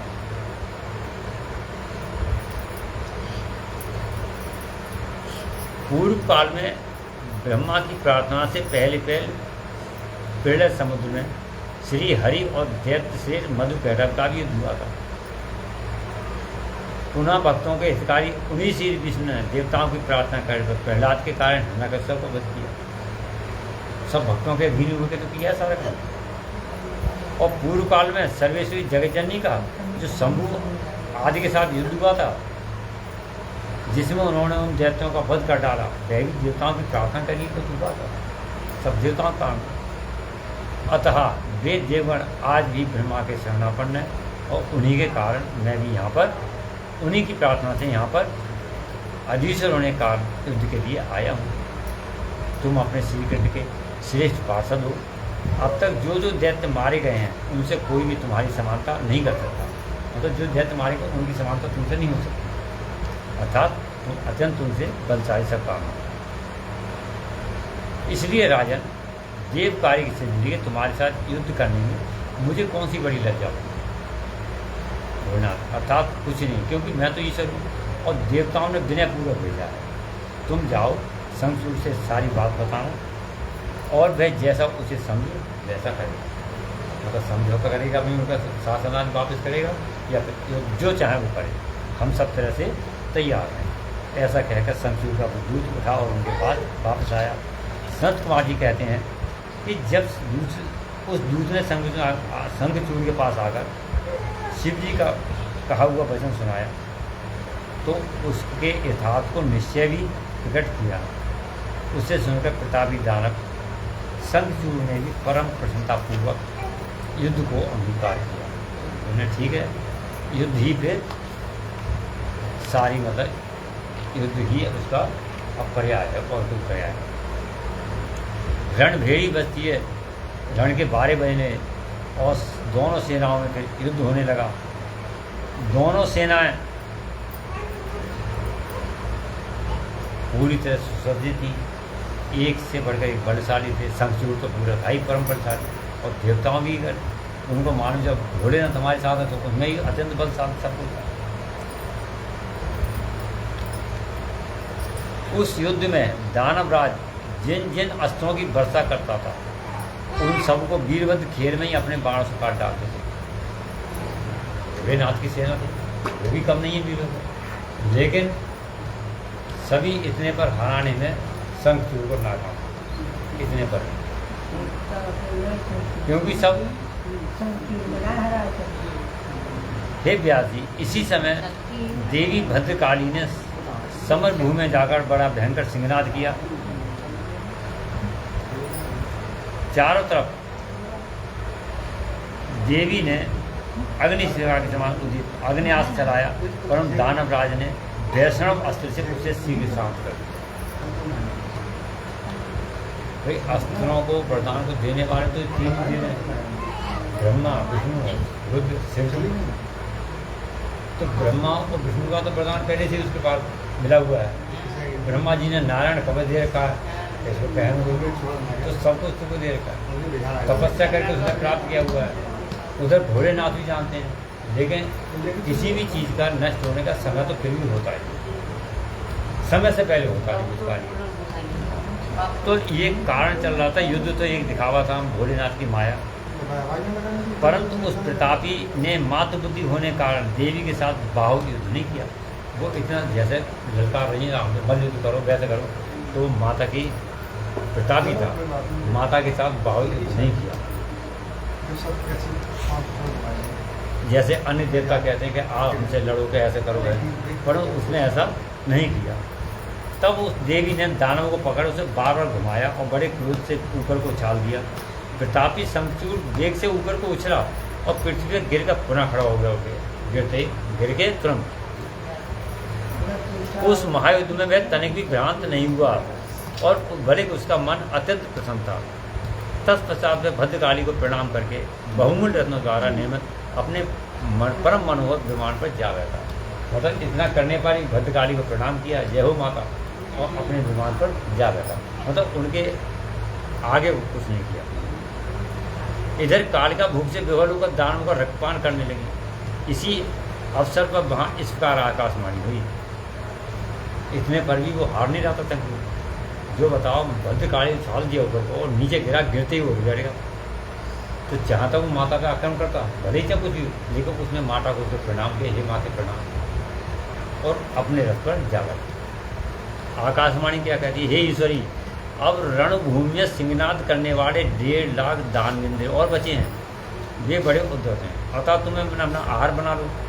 परंतु देवी, संग्राम में दानवराज शंखचूड़ को मारने के लिए मन मत दौड़ाओ। औरों को तो माना हो, पर शंखचूड़ को तुम मन मत दौड़ाओ कि तुम उनको खत्म कर सकते हो, ऐसा संभव नहीं है, क्योंकि ये तुम्हारे लिए अवध्य है, तुम नहीं मार सकोगी, ऐसा निश्चित संभव। इस प्रकार आकाश में कई भी वचन को सुनकर देवी भद्रकाली ने फिर अन्य जो दानव थे उनको भक्षण शुरू किया और फिर शिवजी के निकट चली गई और सारा पूर्व पर क्रम से जो वृतांत था युद्ध का, वो सारा का सारा युद्ध का वृतांत उनसे सुना दिया कि क्या हुआ, कैसे क्या हुआ। इस प्रकार व्यास जी ने पूछा, हे संत कुमारी, इसके बाद और क्या हुआ वो भी बताइए। तो संत कुमार जी कहते हैं, मुझे शंभु तो जीवों के कल्याण करता है, लीला बिहारी है। तो काली के द्वारा वचनों को सुनकर उन्हें आश्वासित करने देते हुए हंसने लगे और आकाशवाणी को सुनकर तत्व ज्ञान विचार स्वयं शंकर अपने गणों के साथ समर भूमि की ओर चले।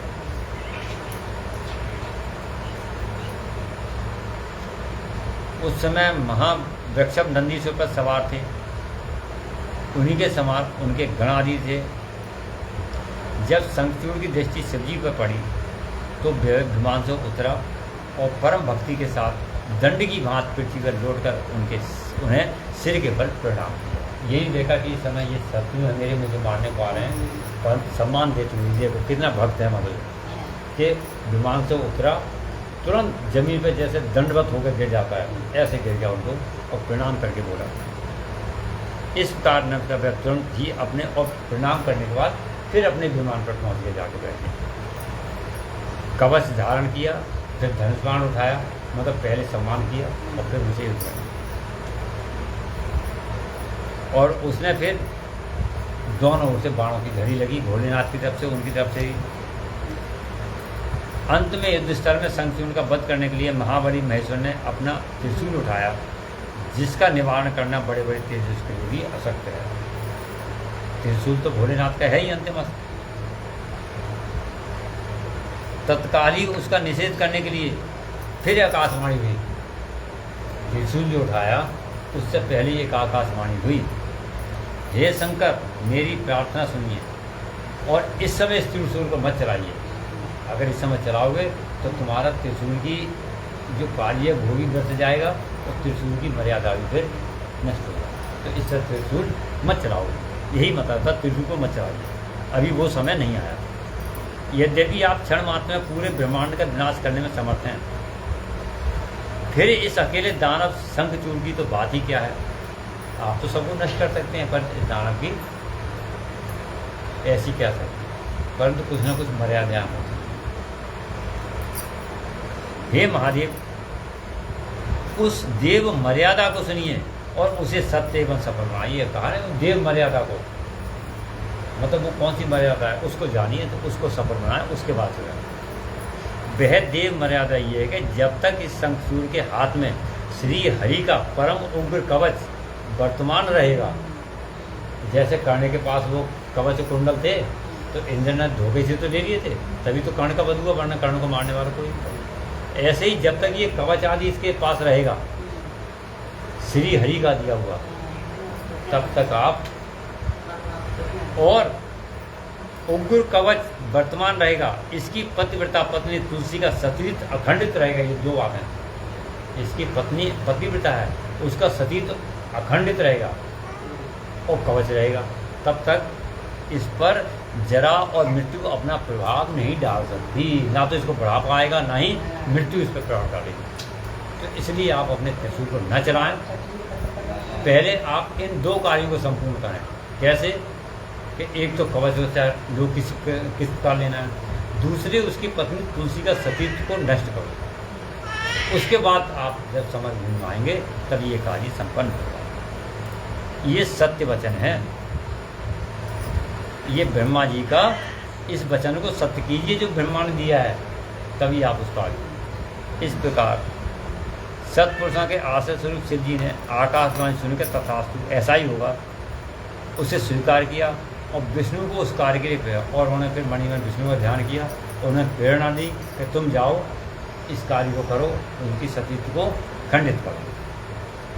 तो शिव इच्छानुसार विष्णु वहाँ से चल पड़े। मायावियों में भी श्रेष्ठ मायावी तो है ही विष्णु, जो चाहे रूप बनाए, जो चाहे जैसा करना, उन्होंने कोई मायावी है, पूरी शक्ति शिव ने दी रुकी उनको। तो इस प्रकार उन्होंने वृद्ध ब्राह्मण का वेश धारण किया।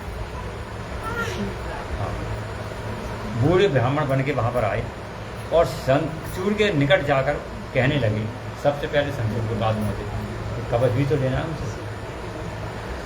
ब्राह्मण बोले, हे दानवेंद्र, दानी भी बहुत कारण के समान हो। इस समय मैं याचक होकर तुम्हारे पास आया हूँ, तुम मुझे भिक्षा दो। अभी मैं अपने मनोज को प्रकट नहीं करूँगा, जब तुम देना स्वीकार कर लोगे तब पीछे मांगो। पहले तुम ये वचन दो कि जो मैं मांगूंगा तुम दोगे मुझे। कहते हैं भाई मैं याचक आ जाऊँ, कुछ लेने की इच्छा है, बताओ। कोई साधु संत आते हैं, बताओ क्या इच्छा है, क्या पूरी करें, जो चाहो दे दूँगी। रुपया, 100 रुपया, 2 रुपया, 500 दे। उन्होंने कहा ये तो मैं बाद में बताऊँगा, पहले तुम ये वचन दो कि जो मैं मांगूंगा वो तुम दोगे मुझे। वचन दो, उसके बाद मैं अपनी इच्छा बताऊंगा। जब तुम ये देना स्वीकार कर लोगे तभी इच्छा बताऊंगा, और फिर उसे तुम पूरा भी करना था। ब्राह्मण की बात सुनकर राजेंद्र शंखचूर्ण का मुख और नेत्र प्रसन्नता से खिल गए, प्रसन्नता छा गई। जब उसने ओम कहकर इसे स्वीकार कर लिया, ओम जैसा तुम, हरि ओम जो चाहोगे, तब ब्राह्मण ने छल पूर्वक कहा। ब्राह्मण कौन? अर्थात श्री हरि थे, अपना ही कवच लेने आए थे जो ब्रह्मा ने उनको दिया था। मैं तुम्हारा कवच चाहता हूँ, मैं तुम्हारा कवच चाहता हूँ। ऐसे सारी दानवराज चंगसूर ने, जो ब्राह्मण भक्त और सत्यवादी था, ब्राह्मणों का भक्त था, सत्यवादी भी था, वह दिव्य कवच जो उसे प्राण के समान था ब्राह्मण को दान में दे दिया। देखिए बड़े बड़े दानी हुए हैं, राजा बलि कौन जीत सकता था उनको? शुक्राचार्य ने बहुत देर समझाया कि ये इनको ये साधारण बामन नहीं है। वो तो नहीं, जब मैंने संकल्प किया दूंगा चाहे जो ये, तो मैं दान किया।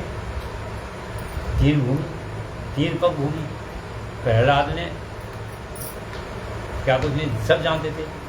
और इसी का और भी हुए हैं, तो शंखचूड़ ने भी उनको अपना कवच दे दिया।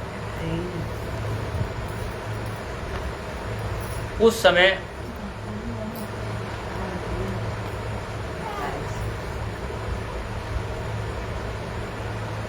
इस प्रकार श्री हरि ने माया द्वारा उससे वह कवच ले लिया। फिर शंखचूड़ का अब कवच लिया, वहाँ तो ब्राह्मण होंगे, फिर युद्ध भूमि से चले गए और शंखचूड़ का भेष बनाया। फिर उसके महल में पहुंचे, तुलसी के पास पहुंचे। वहां जाकर सबके आत्मा एवं तुलसी के लिए नित्य स्वामी श्री हरि ने शंखचूड़ रूप से उसके सिर का हरण किया। उसने सोचा मेरे पति युद्ध भूमि से वापस आ गए हैं, उनका स्वागत सत्कार किया। और फिर जैसे जब एक पति पत्नी बैठते हैं, फिर चाहे जो भी हो आपस में अंतरंग बातें, तो हरि की माया थी वो। उनका सिर मतलब एक पर पुरुष का दर्शन और उनका स्पर्श होना ही सिर भंग कहा जाता है पतिव्रता स्त्री के लिए। लेकिन उसने तो अपने पति को ही समझा, वास्तव में थे तो वे श्री हरि दूसरे थे। तो इसी समय जब उसका हरण हुआ, इसी समय विष्णु भगवान ने शंभु से अपनी सारी बातें कह सुनाई। उधर प्रेरणा उनको भोलेनाथ को कह दी, आपने जो कहा था वो दोनों कार्य पूरे हो गए, कवच भी ले लिया मैंने और सिर हरण भी हो गया। तब शिव जी ने शंखचूड़ के वध के निमित्त अपना उद्दीप त्रिशूल, फिर वहाँ समर असली शंखचूड़ तो वहाँ तो था, वहाँ तो युद्ध चल रहा था, जो शांति थोड़ी देर रुकी थी, फिर उन्होंने अपना वो त्रिशूल लिया और परमात्मा शंकर का वह विजय नामक त्रिशूल अपनी उत्कृष्ट प्रभाव बिखेर रहा था, चारों दिशाएं प्रकाशित होती और उसका तेज का निवारण करना असंभव था। वह दुर्धर्ष कभी व्यर्थ न होने वाला शत्रुओं का संहारक था, अत्यंत भयंकर। वह एक ही स्थान पर ऐसा दमक रहा था मानो लीला का आश्रय लेकर संपूर्ण ब्रह्मांड का संहार करने वाला है। उसका रूप नित्य था, आकाश में चक्कर काटता हुआ वह त्रिशूल शिवजी की आज्ञा से शंखचूड़ के ऊपर गिरा और उसने उसी क्षण उसे राख की ढेरी बना दिया। हे विप्र महेश्वर, वह शूल मन के समान वेगशाली था, उसकी गति जैसे मन की होती उसके तेज थी और शीघ्र वह अपना कार्य पूर्ण करके भोलेनाथ शंकर के पास आ गया और फिर आकाश मार्ग से चला गया। इस समय स्वर्ग में बाजे बजने लगे, धुंधियाँ बनने लगी, अप्सराएं नृत्य आदि करने लगी, किन्नर गाने लगे और देवों ऋषियों और मुनियों ने स्तुति प्रारंभ कर दी और भोलेनाथ के ऊपर पुष्प वर्षा होने लगी। सभी देवताओं ने प्रसन्नता प्राप्त की और उनकी तरह तरह से स्तुति की और दानवराज शंखचूड़ शिवजी की कृपा से साप मुक्त हो गया। उसको साबी तक कि तुमसे मारोगे फिर पुनः मेरे पार्षद आके श्री हरि के पास बन जाओ। इस प्रकार शिव जी की कृपा से और उसे उसके पूर्व रूप की प्राप्ति हो गई, अर्थात श्री कृष्ण के नारायण का पार्षद बन गया, मतलब गोप था वही वहाँ पर वो बन गया उसका। शंखचूड़ की हड्डियों से शंख जाति का प्रादुर्भाव हुआ, नाम था। जो हड्डियाँ उसकी थी वो समुद्र में फेंक दी गई खत्म करके, तो उन हड्डियों से शंख जाति का उत्पन्न हुई शंख जाति, जिस शंख का जल शंकर के अतिरिक्त समस्त देवताओं के लिए प्रशस्त माना जाता है।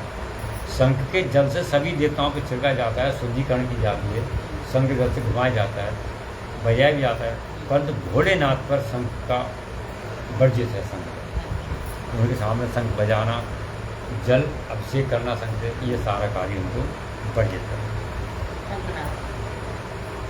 क्योंकि शंखचूड़ का उन्होंने वध किया था, तो उसकी हड्डियाँ हड्डियाँ ही तो हैं वो, तो उनके द्वारा उन्हीं का वो उचित नहीं है, इसलिए वर्जित है। महामुनि श्री हरि और लक्ष्मी को तथा उनके संबंधियों को भी शंख का जल विशेष रूप से अत्यंत प्रिय है, किंतु शिव के लिए नहीं। इस प्रकार शंखचूड़ को मारकर शंकर उमा स्कंद गणों के साथ नंदी पर सवार हो शिवलोक को चले। श्री हरि ने वैकुंठ के लिए प्रस्थान किया और देवगण अपने परमान प्राप्त करते हुए अपने अपने स्थान को चले गए और सबको निर्विघ्न रूप से सुख मिलने लगा। आकाश निर्मल हो गया। और इस प्रकार तुमसे मैंने महेश के इस चरित्र का वर्णन किया। ये सभी सब दुपहारी लक्ष्मीप्रद और कामना को पूर्ण करने वाला है। बोले श्री शिवाय नमस्तोभ्यम, श्री शिवाय नमस्तोभ्यम, श्री शिवाय नमस्तोभ्यम। तो ये तो मतलब रहा शंखचूड़ का वध होना। अब देखिए वध होता है शंखचूड़ का, इसके बाद तुलसी को जब पता चलता है वास्तविकता का, तब क्या होता है? जब महर्षि रणभूमि में संत कुमार जी आगे पूछते हैं व्यास जी के कहने पर, आकाशवाणी सुकर देवेश्वर शंभु ने श्री हरि को प्रेरित किया और वे उनके तुलसी की ओर मतलब गए, उनका वध किया, उनका शील हरण किया। तो किस रूप में गए? जब वो वहाँ पर तुलसी के घर की ओर चले तो वहाँ पहुँचकर उन्होंने तुलसी के महल के द्वार पर नगाड़ा बजाया। जय जयकार से तुलसी सुंदरी तुलसी को अपने आगमन की मतलब नगाड़े बजा के, हम एक गुस्से तो आते हैं भाई, कोई अगर जीत कर आए तो ढोल बजाते हुए आता है, कोई चुपचाप नहीं आता। तो उसके रूप में थे और ढोल मतलब नगाड़े बजा रहे थे आगे, जिससे उसे पता चले कि हमारे पति युद्ध में विजयी होकर आए हैं और उनका स्वागत आदि कर। इस प्रकार उस साध्वी तुलसी ने बड़े आदर के साथ झरोके से ऊपर से देखा कि राजमार्ग की ओर झांका, अपने पति को आए हो, उनके चलो सेना आई, पति हमारे आगे आगे उनको खड़े हैं। तो वह उनके आनंद में निमग्न हो, उनके विचार में विचारशील हो गई। तत्कालिक ब्राह्मण को धन आदि दान करके उसने मंगलाचार करवाया उसकी पत्नी ने, तुलसी ने, और अपना श्रृंगार किया। देवताओं को कार्य सिद्ध करने के लिए माया से शंखचूड़ का स्वरूप धारण करने वाले भगवान विष्णु रथ से उतरकर देवी तुलसी के भवन में गए, अपना श्रृंगार किया और उनका स्वागत करते हुए तो चलिए फिर वो अपने रथ से उतर गए, तुलसी के भवन में गए। तुलसी ने पति रूप में आए भगवान का पूजन किया, बहुत सी बातें की, रमण किया, मतलब उनके साथ बैठी हुई और सामर्थ्य और आकर्षण व्यतिक्रम देखकर सब पर विचार किया। मतलब सारी बात की, उनके हाव भाव से भी लेकर पतिव्रता थी। अब रमण तो कर रही, रह भी साथ रही, बातचीत करी, लेकिन उसको संदेह उत्पन्न हो। भाई अपने पति के बारे में हर कोई अच्छी तरह जानता है, अब कितना ही रूप बनाए कितना ही, लेकिन कुछ नहीं कहीं उसको जो पतिव्रता है तो उसको संदेह उत्पन्न हो गया और तुरंत, लेकिन जो होना था वो तो हो गया, हो संदेह हो गया, मतलब इतना उसको भाषित हो गया। तो तुरंत उन्हें डांट होगा, तू कौन है, ऐसे डांट होगी। तुलसी ने कहा, दुष्ट, मुझे शीघ्र बतला कि माया द्वारा मेरा उपयोग करने वाला तू कौन है, जिसने मेरा सतीश को नष्ट किया है, जो मेरे साथ वार्तालाप की और मेरे साथ एक साथ बैठा हूँ, स्पर्श किया मेरा, मैं तुझे अभिशाप देती हूँ, अथवा ये बता तू कौन है, मैं तुझे अभिशाप देती हूँ। इस प्रकार जब ब्राह्मण तुलसी का वचन सुनकर श्री हरि ने जो वास्तविक रूप था वो धारण कर लिया, चतुर्भुज धारण कर लिया श्री हरि माया वहाँ पर। बोलिए श्रीमन्नारायण भगवान की जय। कृष्ण भगवान बनेंगे अपने रूप जब उन्होंने पहचान की, तुलसी भक्त वो भी थी, ऐसी बात है, भक्त बड़े बड़े भक्त हैं, पहचान लिया, लेकिन वो तो माया थी। अगर ऐसा नहीं होता तो उनका उद्धार कैसे होता। इस प्रकार उसके रूप को देखकर तुलसी ने लक्षणों से पहचान लिया कि ये साक्षात विष्णु है। जब उनके रूप को देखा, साहिब ये विष्णु नहीं है, उनका पतिव्रत नष्ट हो चुका था, इसलिए वे विष्णु से कुपित होकर बोली,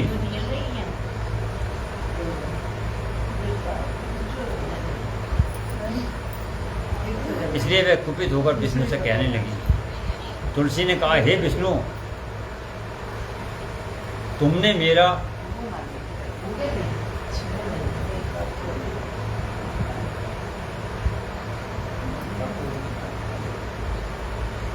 श्री शिवाय नमस्तुभ्यम, श्री शिवाय नमस्तुभ्यम, श्री शिवाय नमस्तुभ्यम।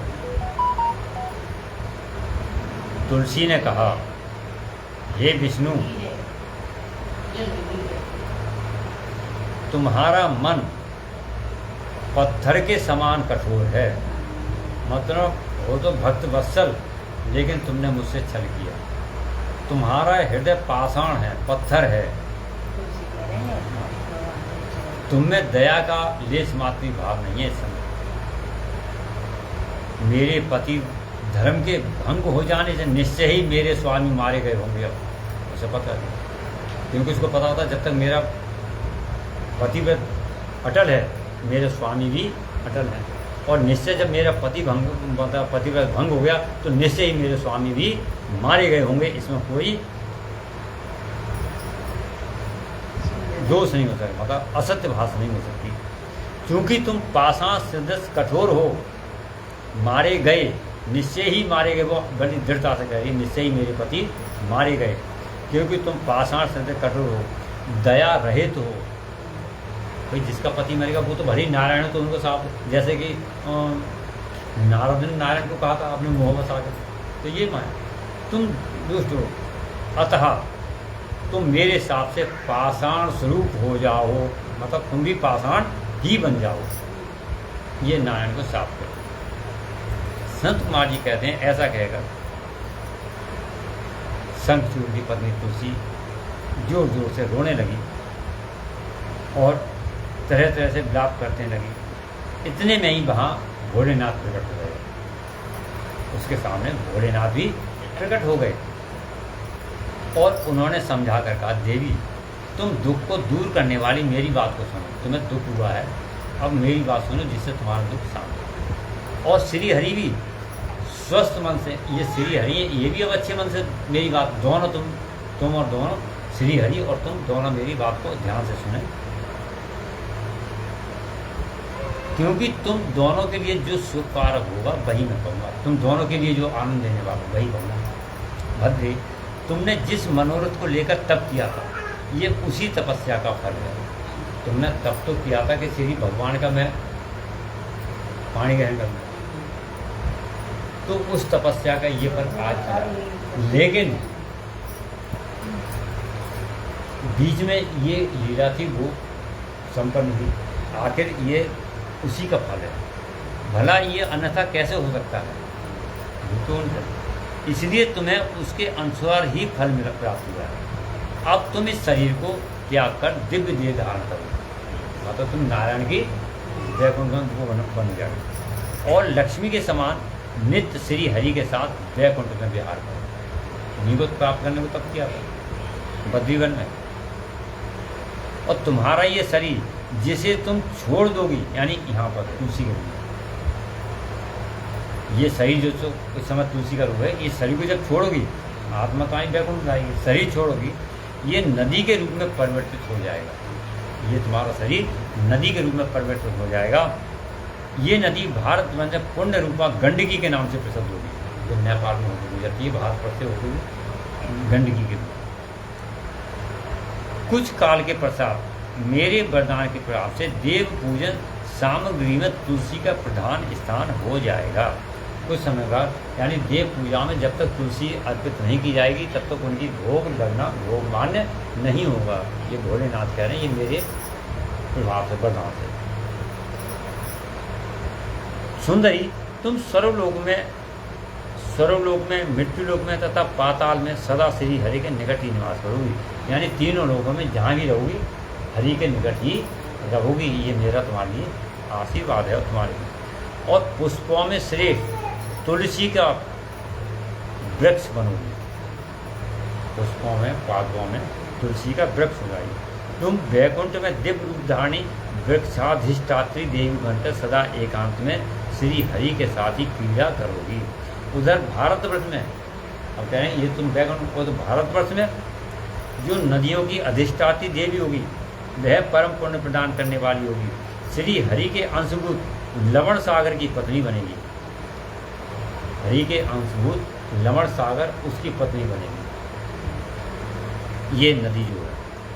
तथा श्री हरि भी तुम्हारे शापवश पत्थर का रूप धारण करके भारत में गंडकी के नदी के जल के निकट ही निवास करेंगे, अर्थात जल के उसके किनारे गंडकी में निवास करेंगे। वहाँ तीखी दाढ़ों वाले करोड़ों भयंकर कीड़े उस पत्थर को काट देंगे। मतलब ऐसे तीखे पत्थर के कीड़े हो जाएंगे, मतलब उस नदी में, जो उस पत्थर में भी छेद कर देंगे। पत्थर में भी आपने यहाँ जैसे सालिग्राम देखे हैं, कुछ देखे हैं, पत्थर में गोल बन हो तो उनमें छेद होते हैं, कहीं कहीं सालिग्राम गोल हो तो निशान जैसे होते हैं, चक्र जैसे ना, तो ये उन्हीं का है प्रभाव। तो हाँ, तीखी दाढ़ों वाले करोड़ों भयंकर कीड़े उस पत्थर को काट काट कर उसके मध्य में चक्र का आकार बना देंगे, खुर्च के चक्र जैसा बना देंगे। यहाँ पर हैं सालिग्राम, आप देख रहे हैं यहाँ पर दोनों प्रकार के छेद भी हैं और चक्र हो सकता है आप घरों में भी। तो सालिग्राम सिरा उसके बीच में ऐसा लगता है चक्र, तो ऐसा घूम रहा है गोल चक्र उसमें ऐसे धारण सी ये बनाएंगे। उसके भेद से वे अत्यंत पुण्य प्रदान करने वाली सालिग्राम शिला कहलाएगी। इसको कहेंगे सालिग्राम शिला। चक्र के भेद से उसका लक्ष्मी नारायण आदि भी नाम होगा। लक्ष्मी नारायण भी इन्हीं को कहा जाएगा, मतलब दोनों ही अंश होंगे, नारायण तो विष्णु नहीं और लक्ष्मी नारायण। विष्णु की सालिग्राम शिला और वृक्ष स्वरूपी तुलसी का समागम सदा अनुकूल तथा बहुत प्रकार से पुण्यों की वृद्धि करने वाला होगा। यानी सालिग्राम शिला पर तुलसी की मंजरी पत्ती आत्यान से दोनों उत्तम पुण्यों की वृद्धि करने वाला होगा। हे बद्रे, जो सालिग्राम शिला के ऊपर तुलसी पत्र को दूर करेगा, ऊपर से तुलसी पत्र को दूर करेगा, उसे जन्म जन्मांतर में स्त्री योग की प्राप्ति होगी। और जो शंख को दूर करके तुलसी पत्र को हटाएगा वह भी भारीवान होगा। नारायण के पास से तुलसी को हटाएगा उसे स्त्री योग होगी, और जो शंख को यहाँ से दूर करेगा इनके पास से, नारायण और तुलसी, नारायण से सालिग्राम शिला से, उसे वो भारीवान होगा पत्नी भी, और 7 जन्मों तक रोगी बना रहेगा। जो महाज्ञानी पुरुष सालिग्राम शिला, तुलसी और शंख को एकत्र करके उनकी रक्षा करता है, एक ही स्थान पर तीनों को रखता है, वह श्री हरि का प्यारा होगा। तुलसी, सालिग्राम और शंख तीनों एक ही स्थान पर।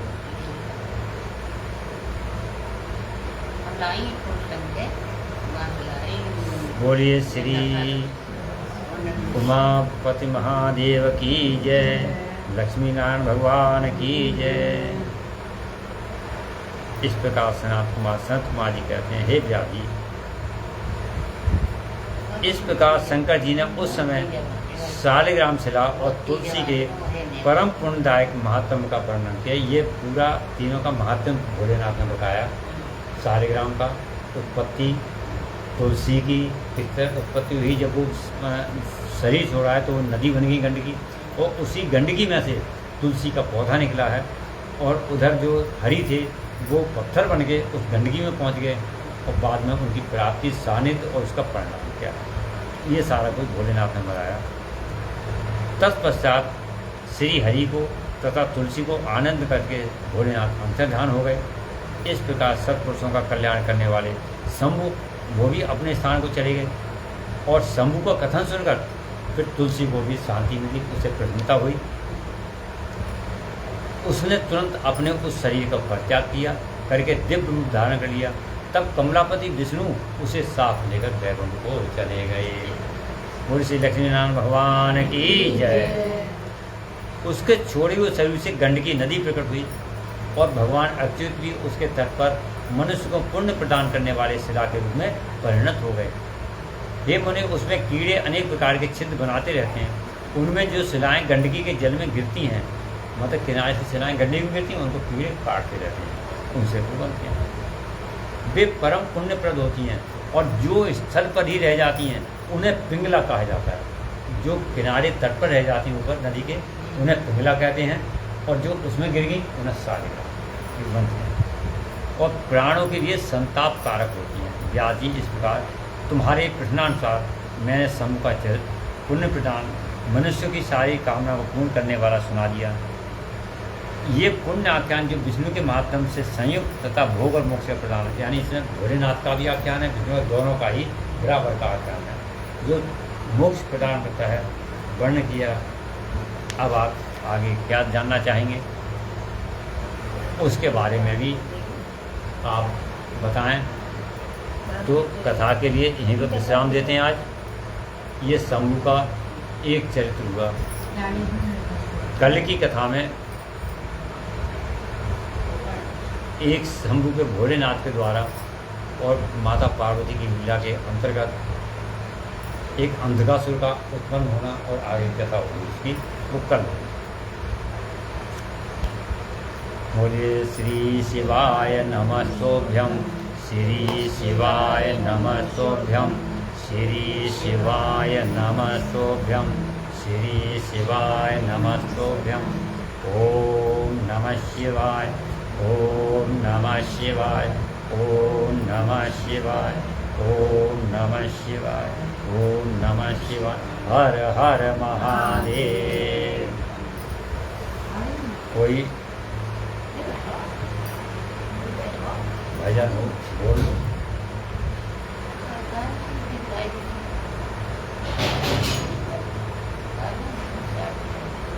या आर्टिकल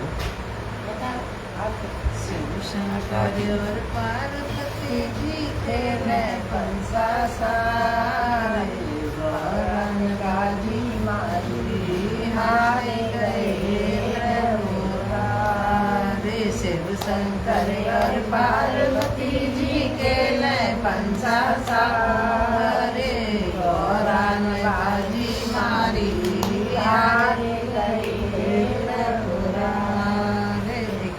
शिव ने दाव पर रख दिया कर गंगा, एक दिन शिव ने दाव पर रख दी कर गंगा। चंदा गए हारे हार गए गत चंदा, शिव गंगा गए हारे हार गए गत गंगा। हाथ जोड़ कर गौरा बोली मानो स्वामी हारे, गौरा न बाजी मारी हारे रे। शिव शंकर और पार्वती जी खेले पंसा सारे, गौरान बाजी हारे गए रे। शिव ने दाव पर रख दिया सिर घुटना, एक दिन शिव ने दाव पर रख दिया सिर घुटना। गए हारे हारे गए सिर घटना, हारे हारे गए सिर घटना। गौरा बोली मानो स्वामी हारे, गौरा ने बाजी मारी हारे शंकर और पार्वती जी के पंसा सारे, गौरा ने बाजी मारी हारे गए शिव ने दाव पे रख दिया कर डमरू, शिव ने दाव पे रख दिया कर डमरू। कर डमरू गए हारे हारे गए पग घुंघरू, कर डमरू गए हारे हारे गए पग घुंघरू। हाथ जोड़ कर गौरा बोली मानो स्वामी हारे, बाजी मारी हारे गए त्रिपुरा। शिव शंकर और पार्वती जी के पंसा सारे, गौरा ने बाजी मारी हारे गए त्रिपुरा। शिव ने दाव पर रख दिया कर चाला, एक दिन शिव ने दाव पर रख दिया कर चाला। कर चाला गए हारे हारे गए कर माला, कर चाला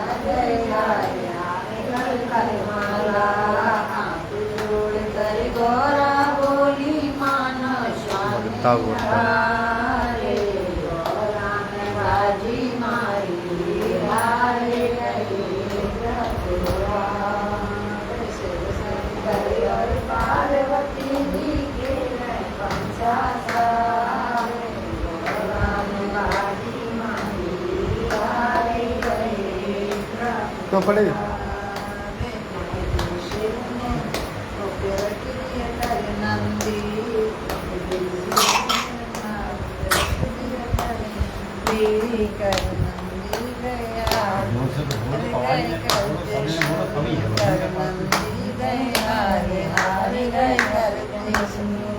हाथ जोड़ कर बोली मानो स्वामी हारे गौरा में बाजी मारी हारी गई त्रिपुरा।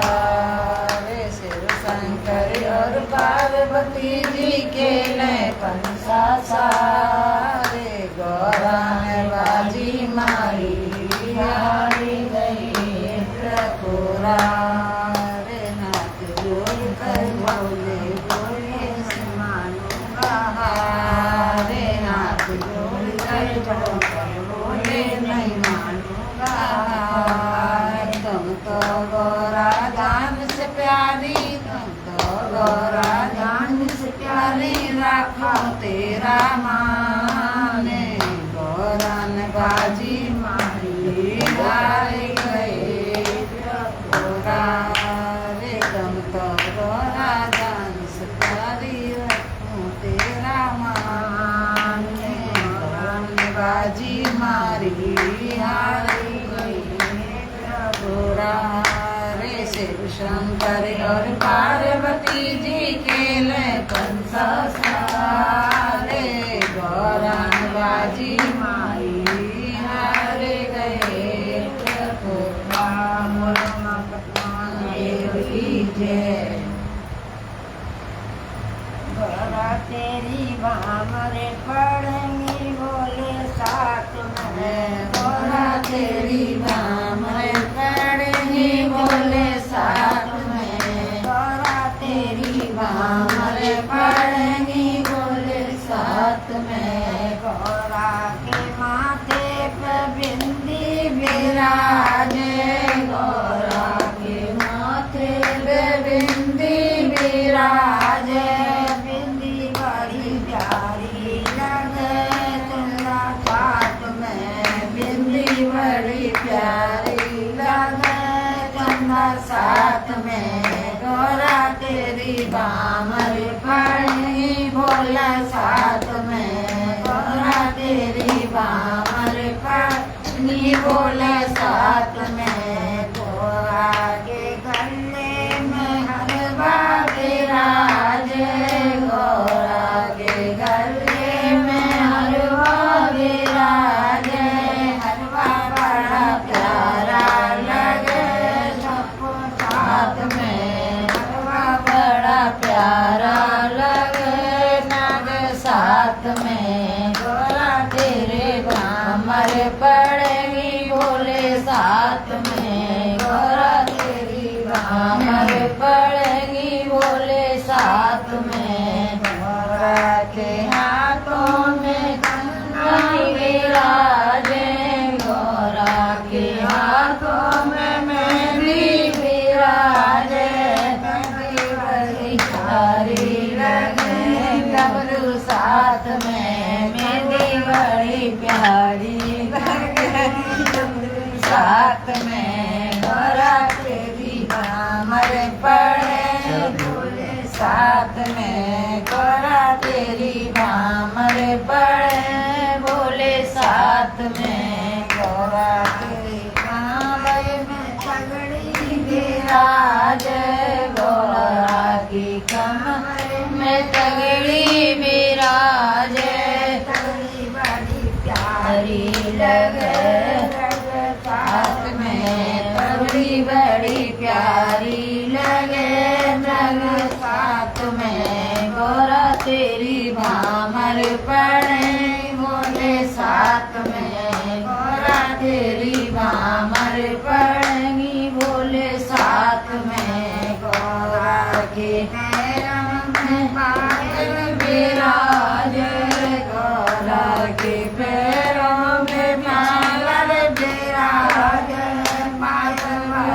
प्यारी लगे घुंघरू साथ में पागल बड़ी प्यारी लगे घुंघरू साथ में गोरा तेरी मामर पड़े बोले साथ में गोरा तेरी मामर पड़े बोले साथ में गोरा बोले के संग में गोरा विराज बोले के संग में गोरा विराज गोरा बड़ी प्यारी लगे बाबा साथ में गोरा बड़ी प्यारी लगे बोले साथ में गोरा तेरी मामर पड़ेगी बोले साथ में गोरा तेरी मामर पड़ेगी बोले साथ में बाबा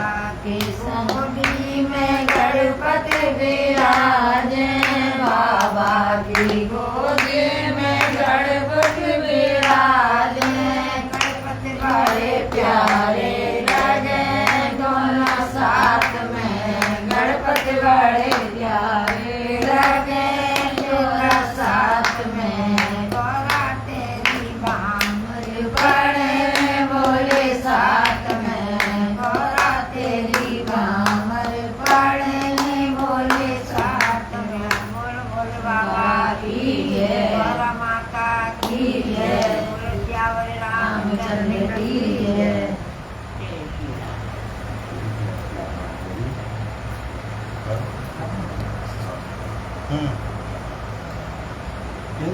आप शालिग्राम की बात कर रहे थे और पता है कहाँ से?